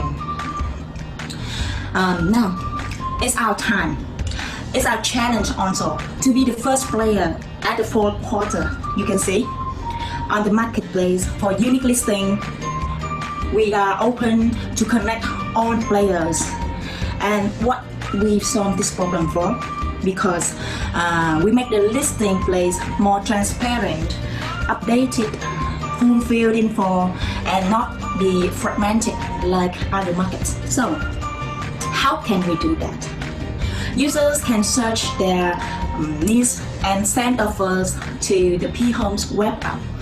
And the realtors who have the most appropriate listing, because they updated the listing prior to that, and then the realtors and the user, the need, they will match automatically and immediately. The details between a conversation between them will be updated online every day and until the transaction is made. And if not, the cycle of the matching offer will be repeated. And on each transaction, we have the commission. We take 12% for the commission total. Just for example, 1 year leasing, we will take 1 month rent and we'll take 12% of that. And for the selling price, 1% commission, we will take also 12%. And how big and potential of the secondary mid-end market? We estimate the volume, the whole volume of the 6 cities in Southeast Asia, and of course including Seoul city, up to 1.3 billion US dollars. In 3 years, P-Homes aim to dominate 10% of this market, up to 15 million US dollars in revenue.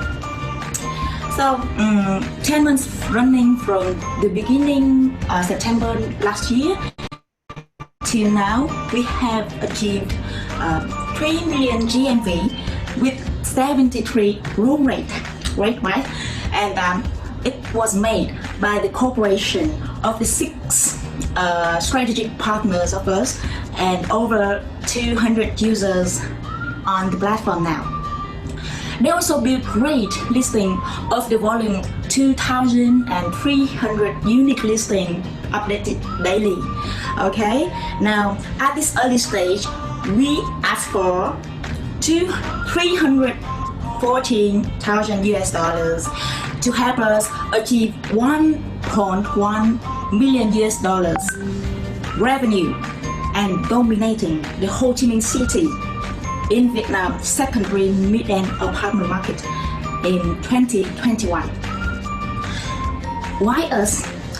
Our team have 2 co-founders, very good, very understanding Vietnam real estate market enough to set up and start P-Homes with the core value of sharing, interconnecting and cooperating. Together with other 2 co-founders, one is senior at technology and to build up our platform, now you can see, and one is strong at drawing and developing. And we believe that we can make it. Thank you for listening. Bye-bye. Thank you. Hi, are you there? Yes, I'm here. Can you hear me? Yeah, okay, we can hear you very clear. So yeah, I would like to invite Kenneth to throw the first question to P here. Hi, Ha. Hi. Yeah, I think what my question is, how do you prevent leakages? I think there was one slide on from their offers listed on the platform, and then you match the realtor, and then you close the transaction. Could you share? Yes. Could you share with us what is the process? And secondly, how do you prevent leakages? Thank you.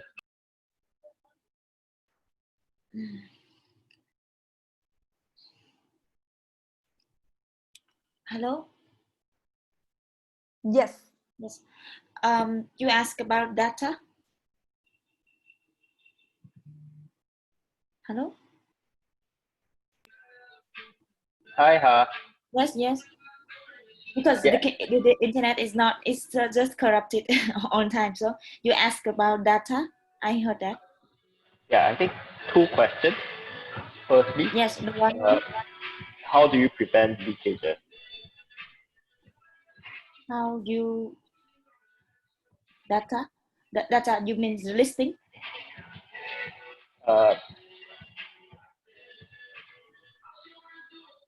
let me paraphrase. Could you share with us what is the process from offers to closing the deal? The process, yes. Yes.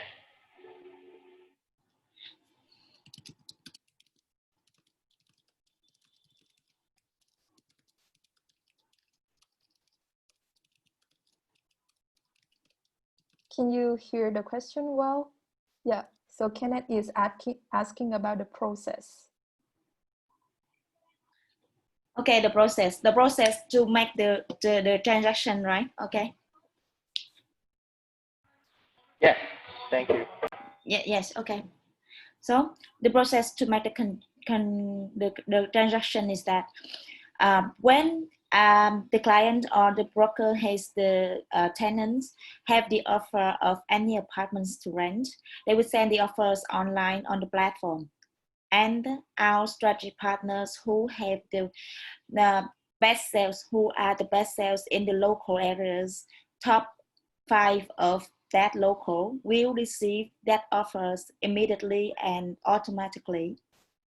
Then they will match with one local agencies, and on the transaction, they will help to connect that offer to the listing stakeholders like broker or even the owners, and then they will close the deal. So on this workflow will be made by our strategic partners. Can you hear me? Yes. Okay. Thank you. Yeah. Kenneth, do you have any additional questions? Nope. That's all from me. Yeah. Then perhaps I would like to also invite V to ask another question to P Homes. I think you mentioned about differentiation with other platforms out there, different with you know, a listing site like Docosan, different with you know, brokerage online platform like property. But I still cannot really understand what is the main difference between your model and the other model. Because I think obviously you need to have you know, agents or what you call realtors, right? To participate in your platform. So what is there any difference between realtor, your definition, and the agent? Yes, I can. Differentiation to the listing platform. So you mentioned 2 models: listing model like Docosan and the online brokerage model like property or rather. Yes. And you said that you're Yes. very different, right? Yes, So there are some main points here. The first one is that the listing will be unique, like we based on the house code. Every property is unique because they have their just one house code, and we based on that to have, if you have that house and I have that house too, but only my listing will be updated and everyone can see mine, only cannot see you because I have uploaded that house code first and with the best price. And bất động sản or anything listing platform nowadays, they are fake. They are fake and not the true information for the customers to see. They just show that pictures, that price, but not the correct one. But we can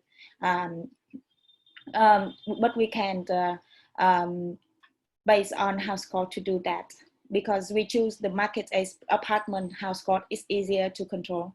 And that's the first differentiation. And the second one is that, yes, we have no sales in-house. That means we connect on the realtors of the local markets, because we choose the secondary market to do.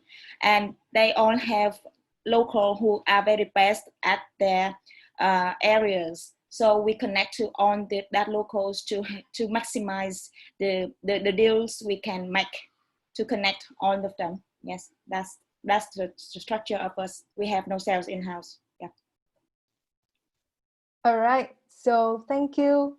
So that's the end of the pitching session. Now I would like to invite all the judges into a separate room to discuss the final results. So please check your WhatsApp group for the link that we will be posting. And then in the meantime, I would like to invite Shannon and Ling Tai for a fireside chat. Hi, thank you. Thank you, Amy. And before we get in, small housekeeping. So for the judges, please turn off your mic and video because then we'll hear you deliberating.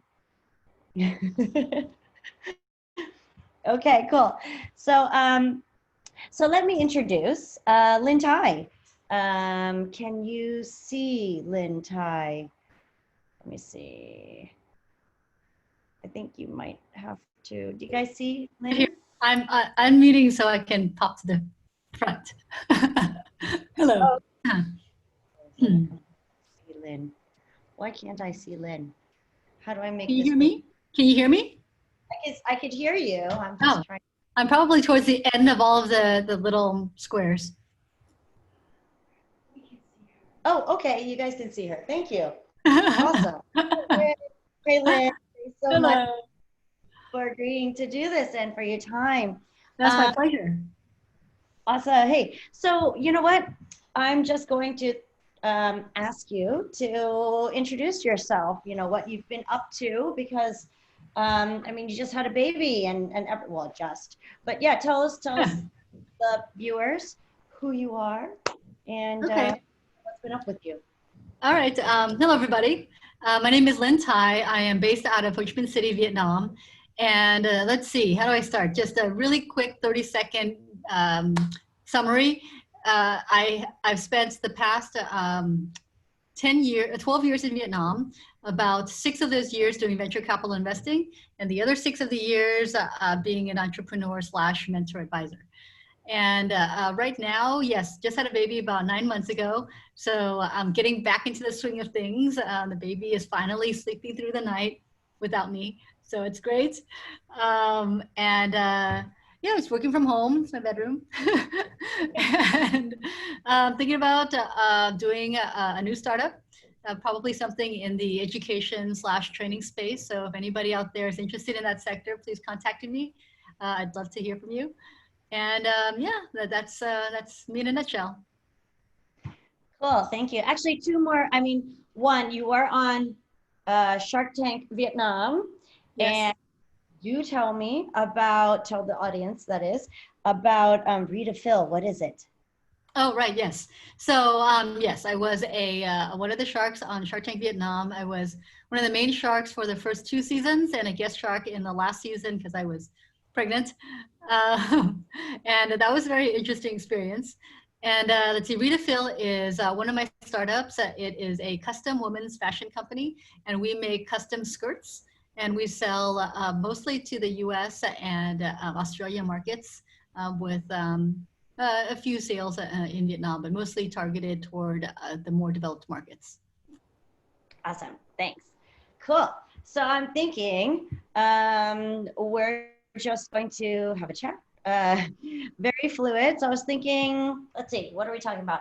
So I'll kick it off by, let's talk about women in tech in general. So a lot of the small little overview. So She Loves Tech is centered around the gender lens investing theme, which means that it's not just supporting women founders and women entrepreneurs, but also anything that has to do with products and services that benefit women and girls. So it could be a male founder doing, you know, something in healthcare or education, because the main purchasing power are usually women. And I think the last criteria for gender lens investing is also if you have a majority of women working in your team. Having said that, because a lot of the people that applied to this competition are women founders and women professionals working in tech, let's get into maybe some things that maybe you have seen, Tai, in terms of what challenges you've seen for women in tech specifically. We can get into whether it be in pitching or operational, HR, fundraising, even work-life balance. So maybe just kick off a couple things, and then we could kind of kick it back and forth. But yeah, Sure. what are models? Okay, I'll start off with the entrepreneurial lens. I think one of the things that I really noticed when I was an entrepreneur is that it's, yes, most of the investors are men. So when you approach them with a concept like custom skirts, they have no idea, right? I can talk to you about the curvature and your body shape and your proportions and how your waist is too small and your butt is too big, or all these things that girls would be like, I get it.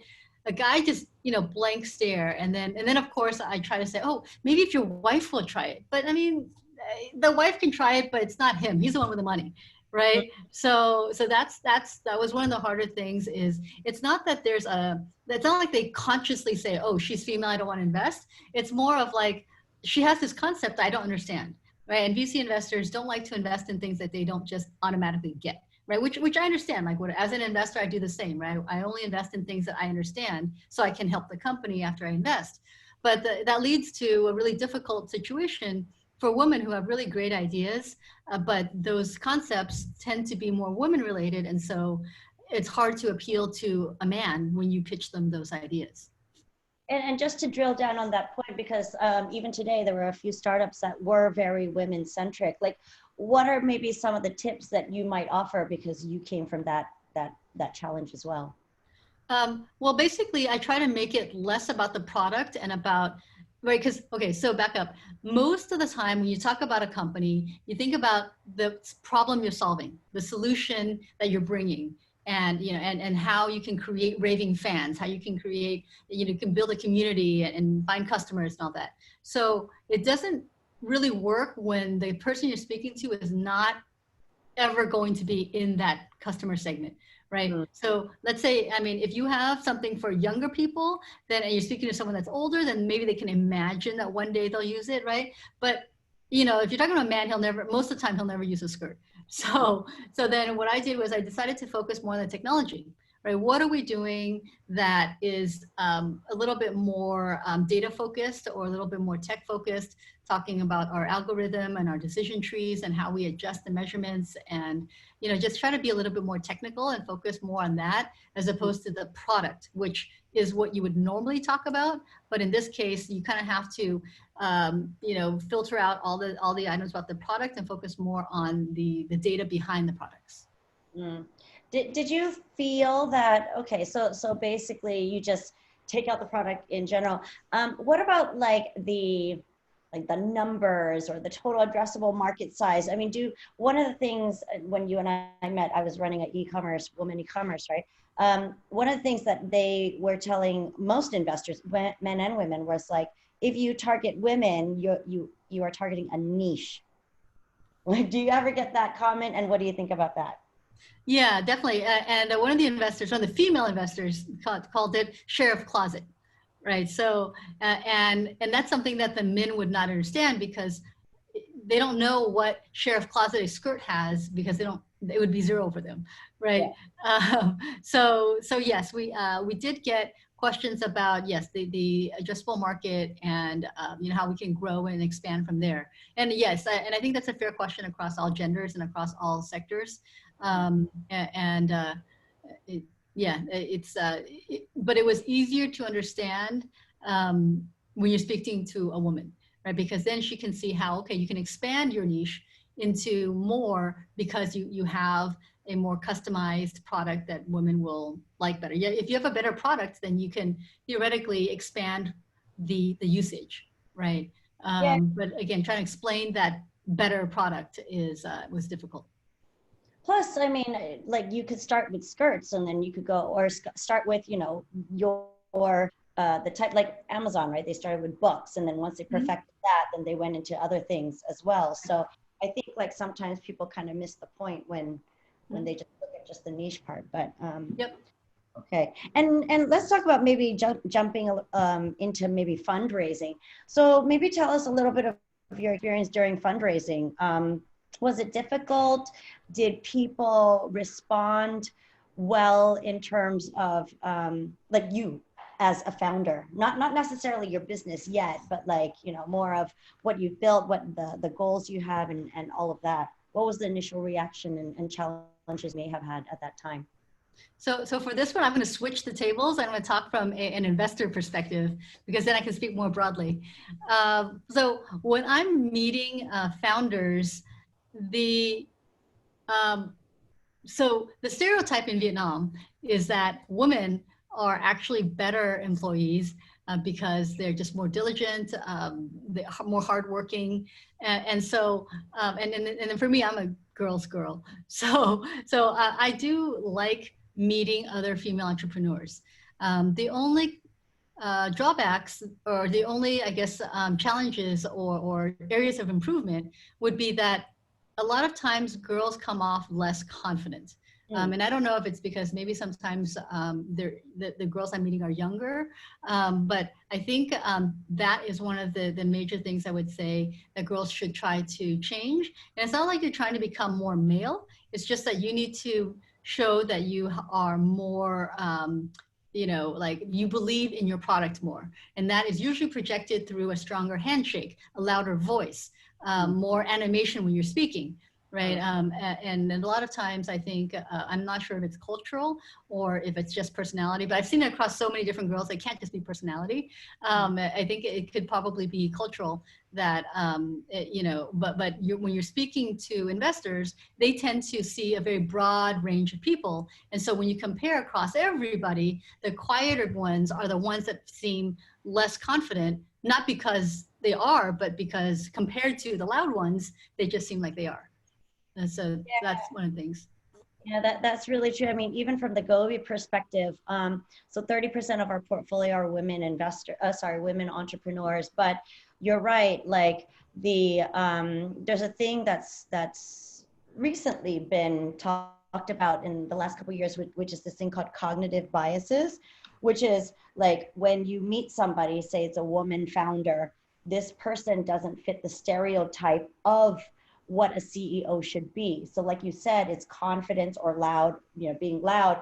Whereas the girl who may be a bit more timid, but actually knows her stuff, right? And so there is a whole campaign that's being done right now, headed by the $1 billion organization in the US, now called Beyond the Billion, to basically encourage investors to check your biases when you're talking to somebody, because like you said, maybe it's not about, even though if you don't get the product or you don't get the person, but then look at the numbers, look at the fundamentals, look at the tech and all of this stuff, and check yourself before you actually make a judgment call on whether or not you're going to invest in this person. But yeah, I feel another thing with the challenges for women is not just from that side, which is from the investor side, but also from the woman herself.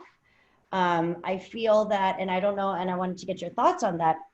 A lot of the women entrepreneurs that I and also professionals that I mentor or talk to, we have limiting beliefs. There's this whole research about how if a woman or male was supposed to apply for a job, the man would say yes, even though they can't do it. And then the woman would be like, wait, like maybe I can. And then they wouldn't ask for a salary raise or whatever. Like, what do you think in terms of the limiting beliefs part? Like, have you seen that? Is that something that you've seen a lot? I mean, Vietnamese women are really, really, known to be really good business women. Is it different over there? Actually, maybe just to limit it to Vietnam. Is it different over there? I was going to say it's something that I'm actually one of my faults. Right? Like I tend to be very kind of conservative in the things that I do and things that I say. And so one of the things when I'm describing Read-a-Fill is that, I tend to kind of downplay a lot of things, and try to say, oh, well, we're working on it. We're getting there. Or, we'll get there understanding that we have these other issues, right? You always caveat everything you say because I don't want to seem boastful. But, a lot of times it makes it seem like, oh, you're not doing well. Right. So it's really hard. I think that's a balance. And and I do think, girls do tend to do that more. I'm not sure why, because I don't feel like I'm less confident when I say that. It's just, I feel like I'm being more honest. And so maybe you kind of have to cut the honesty in half and you stop and stop with all the caveats and just say things are great, right? And here's why. You don't have to see all the dirty laundry underneath. Yeah, I was even talking to a male founder doing a really big business as well. And I was like, why are you like being so humble? Like you actually made really good numbers, or you did really well in X, Y, and Z. And so I think it happens to both, but I've seen it more for women. Mm-hmm. So you're right. I mean, it's just this whole thing.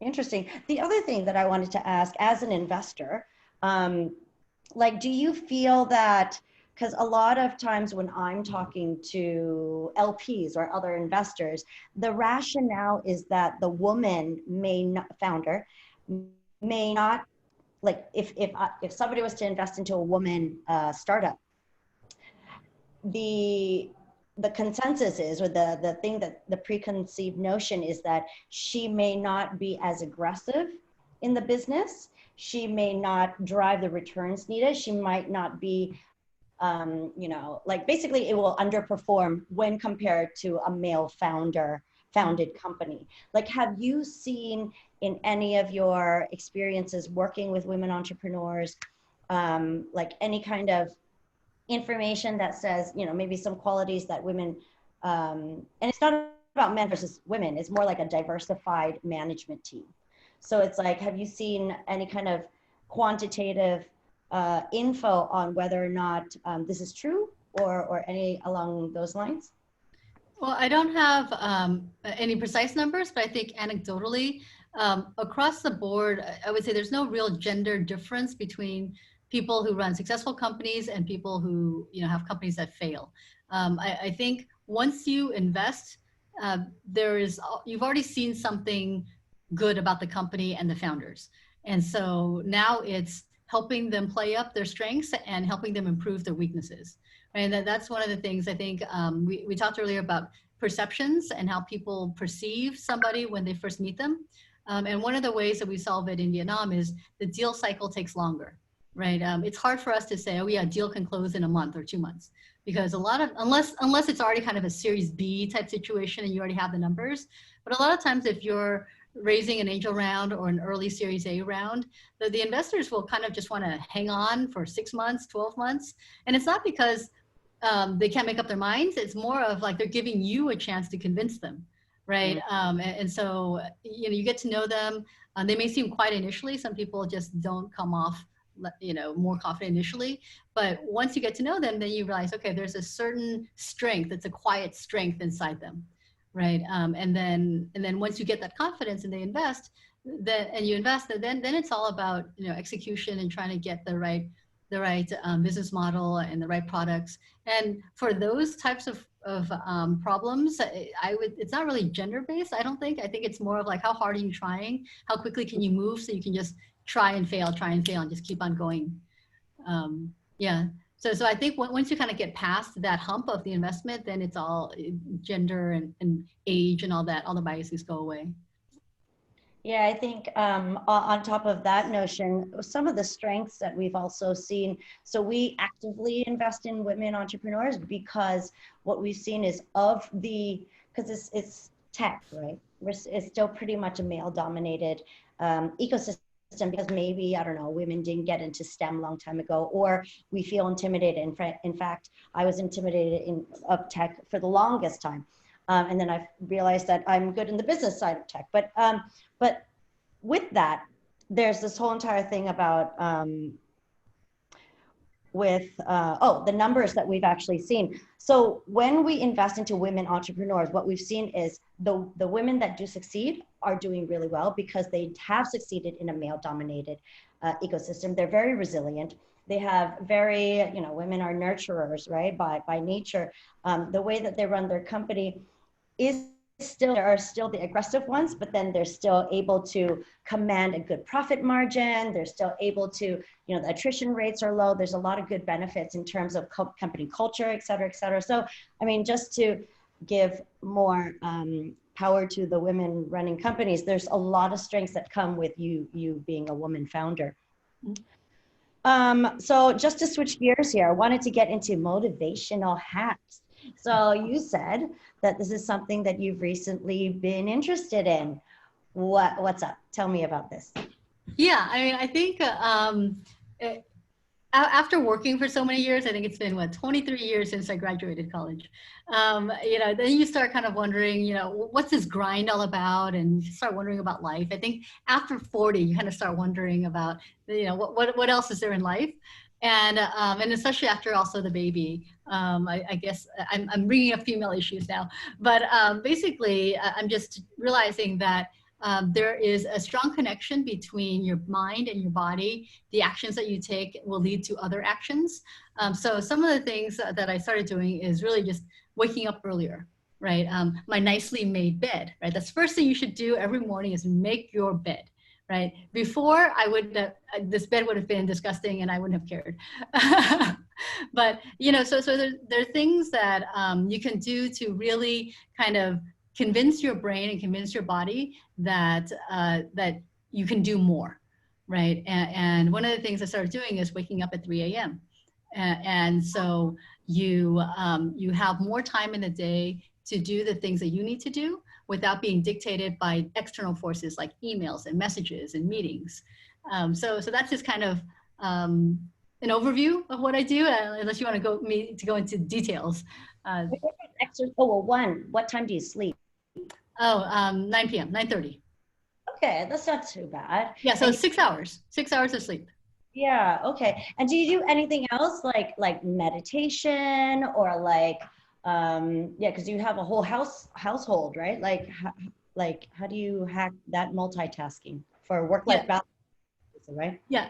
So the concept that I learned about recently that I really love is the concept of a 6-hour day. Right. So when you have 24 hours in a day, you know, that's so arbitrary. Like humans made that up, right? 24 hours is the time it takes to, you know, spin around once. 365 days in a year is the time it takes to, you know, circulate around the sun. But it's all a human concept, right? 24 hours, very arbitrary. So why not make your workday a 6-hour workday, right? So what happens when you do that? What happens is it's like when you're running a race. Difference between a marathon, 26 miles, is it? Versus a 500-meter dash, right? So if you start the marathon, you're going to run slowly because you know you need to get to the end of a marathon. Or if you run a 500-meter dash, you're going to go full speed right away, right? So when you make your day 6 hours, you're going to work that much faster. So in one day, I have 3 days. I have 3 6-hour days, and then the last 6 hours I sleep, so it doesn't count. So these 3 hours I divide into different topics. So the first one is me and writing. Like I do a lot of writing in my current job, so I need time to kind of just clear my mind. Sorry? Wake it up. You wake up at 3, like run down your wake up at 3. So from 3 to 5, I am, so when you first wake up, you have to read your goals. So I've set some goals and I've got like a whole list and I read them. And then I set my goals for the day. And then I read my intentions for the day, which is how will I, why will I do what I have put on my goals list. And the goals list is different from the to-do list. Right? The to-do list is a bunch of like little things that have to get done. And the goals list is more high level. So I spend about a good half hour, 45 minutes doing that. So it's not really meditating. It's more of like setting my intentions, getting my mindset into the right place. And then I have a little bit of time, so I do some writing. And then after that, I work out from 5 a.m. to 6 a.m. And then I come home, shower, and then at 6:30, I wake up the older kid. I play with her for half an hour. And then at 7, I make her breakfast and, you know, get ready, shower and everything. And then 7:30-ish, I start work. And then I do some writing until about 10. And then 10 to 2 is the operational work, right? So working with the team, what do they need, get their approvals, all that. And then from 2 to 6 is meetings, meeting with partners and, you know, all the different meetings that I have going on. Because like, I'm more of a morning person, but so by the afternoon, I'm really only good for talking. Like I can't do much writing in the afternoon. So it's also knowing your body and knowing the type of body you are. Like if you're a morning person, do most of your, you know, heavy lifting in the morning and then save the lighter things for the evening. But it's also, I enjoy talking to people. So to me, the lighter things are talking to people. But to maybe an introvert, talking to people may be a heavy thing, and you do that in the morning, right? So it's all about understanding yourself and understanding, you know, what works for you and setting it in the right place. And then what? You make dinner? Oh, no, luckily I live with my mom, so she cooks. And so, yeah, so then she cooks, we eat dinner, and then family time for an hour in the evening. And then getting the kids ready for bed and getting myself ready for bed and all that. Right. So basically, you know, within a 24-hour period, I finished more or at least 3 times more than the average person would in 24 hours. Right. So when you work like at a faster pace, you basically set timers and you're like half hour, get this done now. Right. As opposed to, okay, let me finish this in an hour. Right. It's like, no, write this now, get it done. Right. Just pretend like somebody is on your butt asking you, where is it? Where is it? Where is it? Right. This is the epitome of investment banking. But if you do it that fast and you just get used to it, then you just get so proud of yourself for finishing so much that it motivates you to want to do more every day. Thanks. That's amazing. So all time management people, mothers, you know, maybe fathers that also take care of their kids, like, I think that's really useful advice. Like, just bucket it out and then just get it done. Have a plan, execute. Awesome. Well, thank you so much, Lynn. I'm so glad you came on and supported the whole she economy and She Loves Tech. So the judges are back. So I think it's time to announce the winners. But I wanted to thank you again, Lynn. And yes? Oh, yeah, okay. And I'll thank Lynn. But thanks, Lynn. And I'll talk to you later. Bye-bye, thank you. So much. Okay, cool. So I think, Amy, you're back. Okay, cool. So you want to, I guess, how are we going to do this? We are going to do we thank people first or do we announce first? No, we just announce, right? Because everybody wants to hear it, right? Oh, AWS. Okay, sorry, my bad. So Amy, on to you, and then you take care of this. Thank you. All right, so thank you, Shannon. Thank you, Ling Tai, for the fireside chat. Now I would like to invite Don Fan from Amazon Web Services to give a 5-minute presentation about what they are offering to startups. So on to you, Don. Hey, everyone, this is Don. Let me turn on the video so you can see me. Hey, everyone. I've been following the pitches all morning, and I just wanted to tell you I'm really excited about the business models that I'm seeing. I used to be, before I joined Amazon Web Services as a business development manager, I was with Rocket Internet, and I did 2 e-commerce startups with them and my own e-commerce startup. And now my job is basically trying to help founders like you try to access capital. And so if you're struggling and you're finding that it's hard to reach out to investors, this is a way I can help out. Let me give you my contact here. This is my LinkedIn profile. And you could use me as a resource to connect with investors, but also for if you're having trouble with credits or you want to try Amazon Web Services, that's what I'm here for. And my contact, you can also reach me by email and my phone number if you want to reach out on Zalo or WhatsApp. And I think I've actually, judging from the presentations I saw earlier this morning, I think I've seen quite a few of you already, including Vulcan and PI Homes.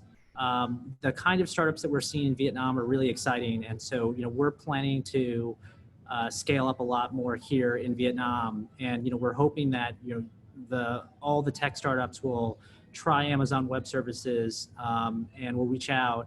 I'm based here in Ho Chi Minh City, so if you ever want to meet face-to-face, you know, I'm happy to give feedback on presentations, your business model, or if you're looking to hire for any key roles.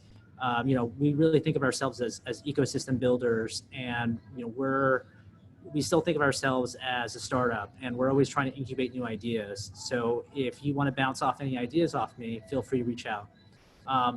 I think I actually want to get back to the pitching as soon as possible. So let me give the time back to Amy. Yeah, sure. So thank you, Tom, for the introduction. Now you all have his LinkedIn, so feel free to connect with him on LinkedIn. And now we have the final results already, and I would like to invite Virginia to announce the winners of She Loves Tech Vietnam. Hi there. Thank you to AWS. And I'm very, very excited after seeing all of today's pitches, and want to congratulate all of the entrepreneurs here again who prepared and pitched to their heart's content, as well as the mentors who helped to get them there. I also want to thank the judges for the very, very thoughtful comments and your support of this ecosystem, as we believe, as we believe that the role of women actually in creating technology for the future is a key and crucial one, especially in a post-COVID world. So without much further ado, what I will do is I will announce each of the top 3 and then invite each person to give a few words. So, hold on. Sorry, Virginia. Before that, right, can we have all of our startups to open their camera so that everybody will be on the screen and waiting for the announcement? Thank you. Sorry, while we're all waiting. Yeah, great. Okay, back to you, Virginia. Sure. Hello again, everybody. So drum roll virtually. So the 3rd place winner goes to Docosan. So maybe can I invite Docosan to say a few words, please? Yay! Yeah, thank you guys. It was a nice experience. I was happy to connect with some mentors through this. So thanks. Thank you, Beth. 2nd place, drum roll, is Fika.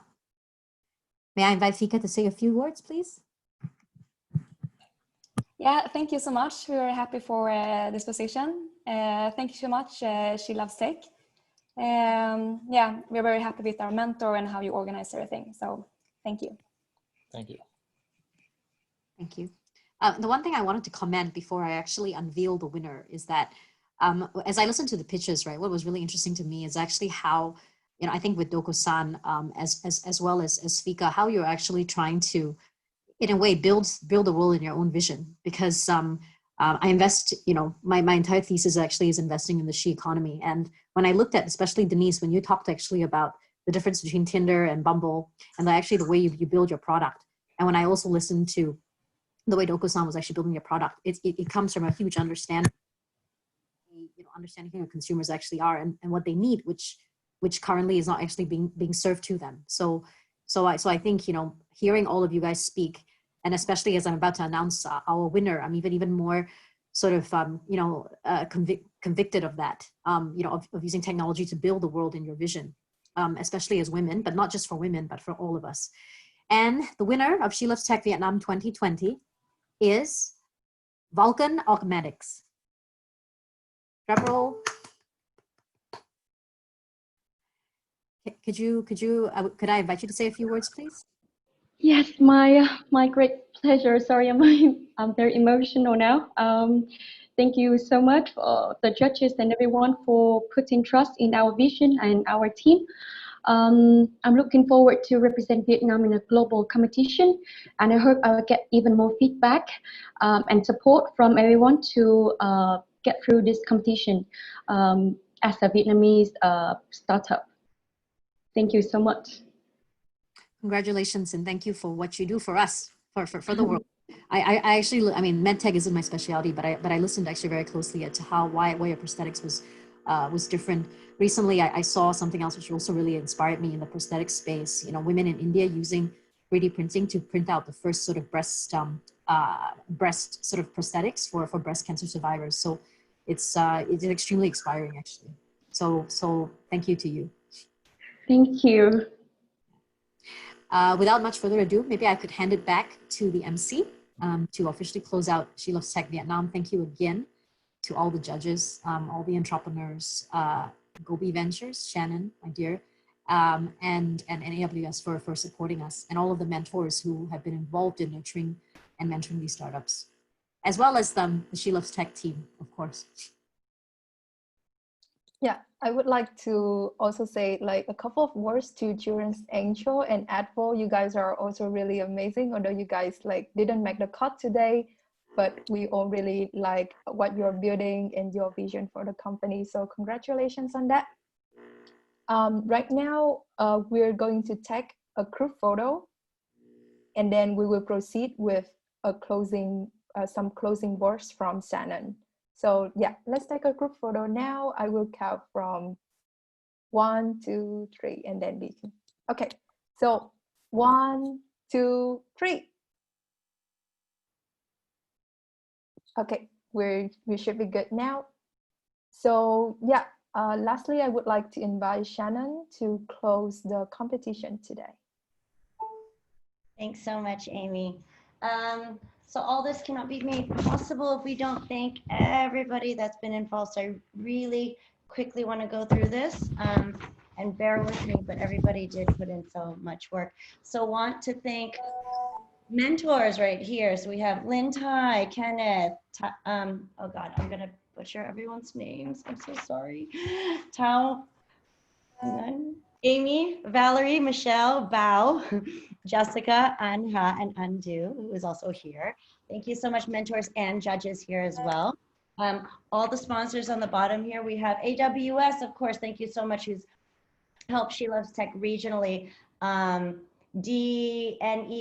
BSSC, Zone Startups Vietnam, SEO Vietnam, Entrepreneurship Society, Startup Vietnam Foundation, Tung Co-working Space, The Hive, Saigon, Bak Koa.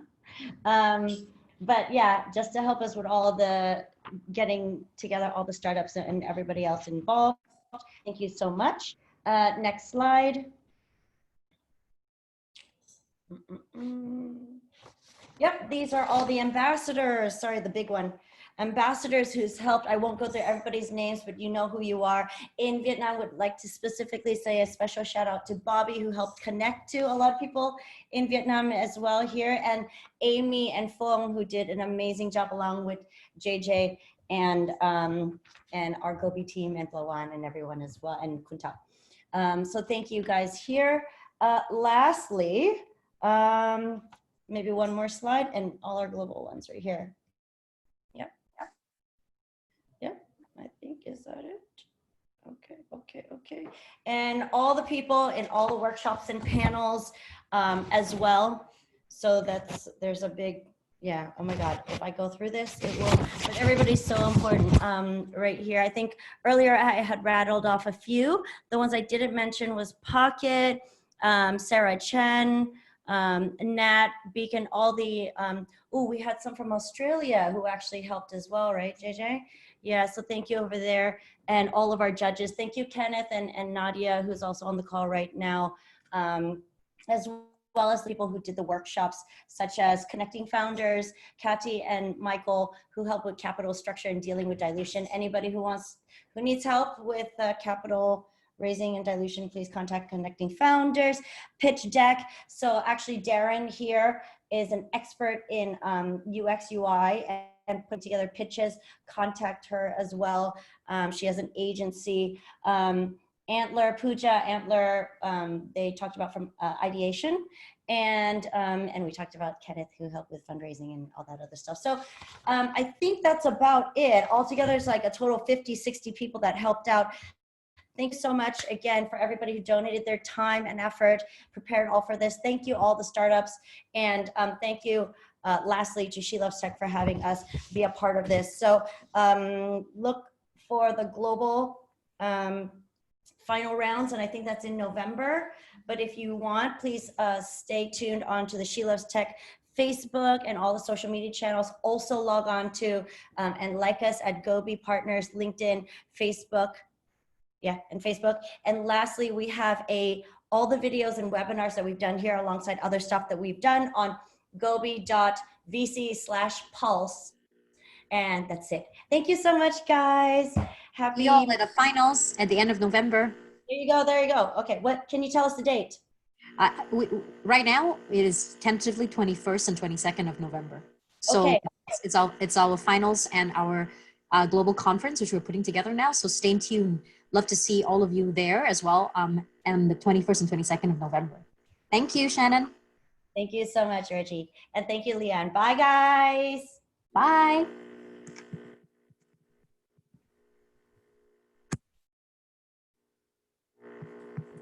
Bye, thank you.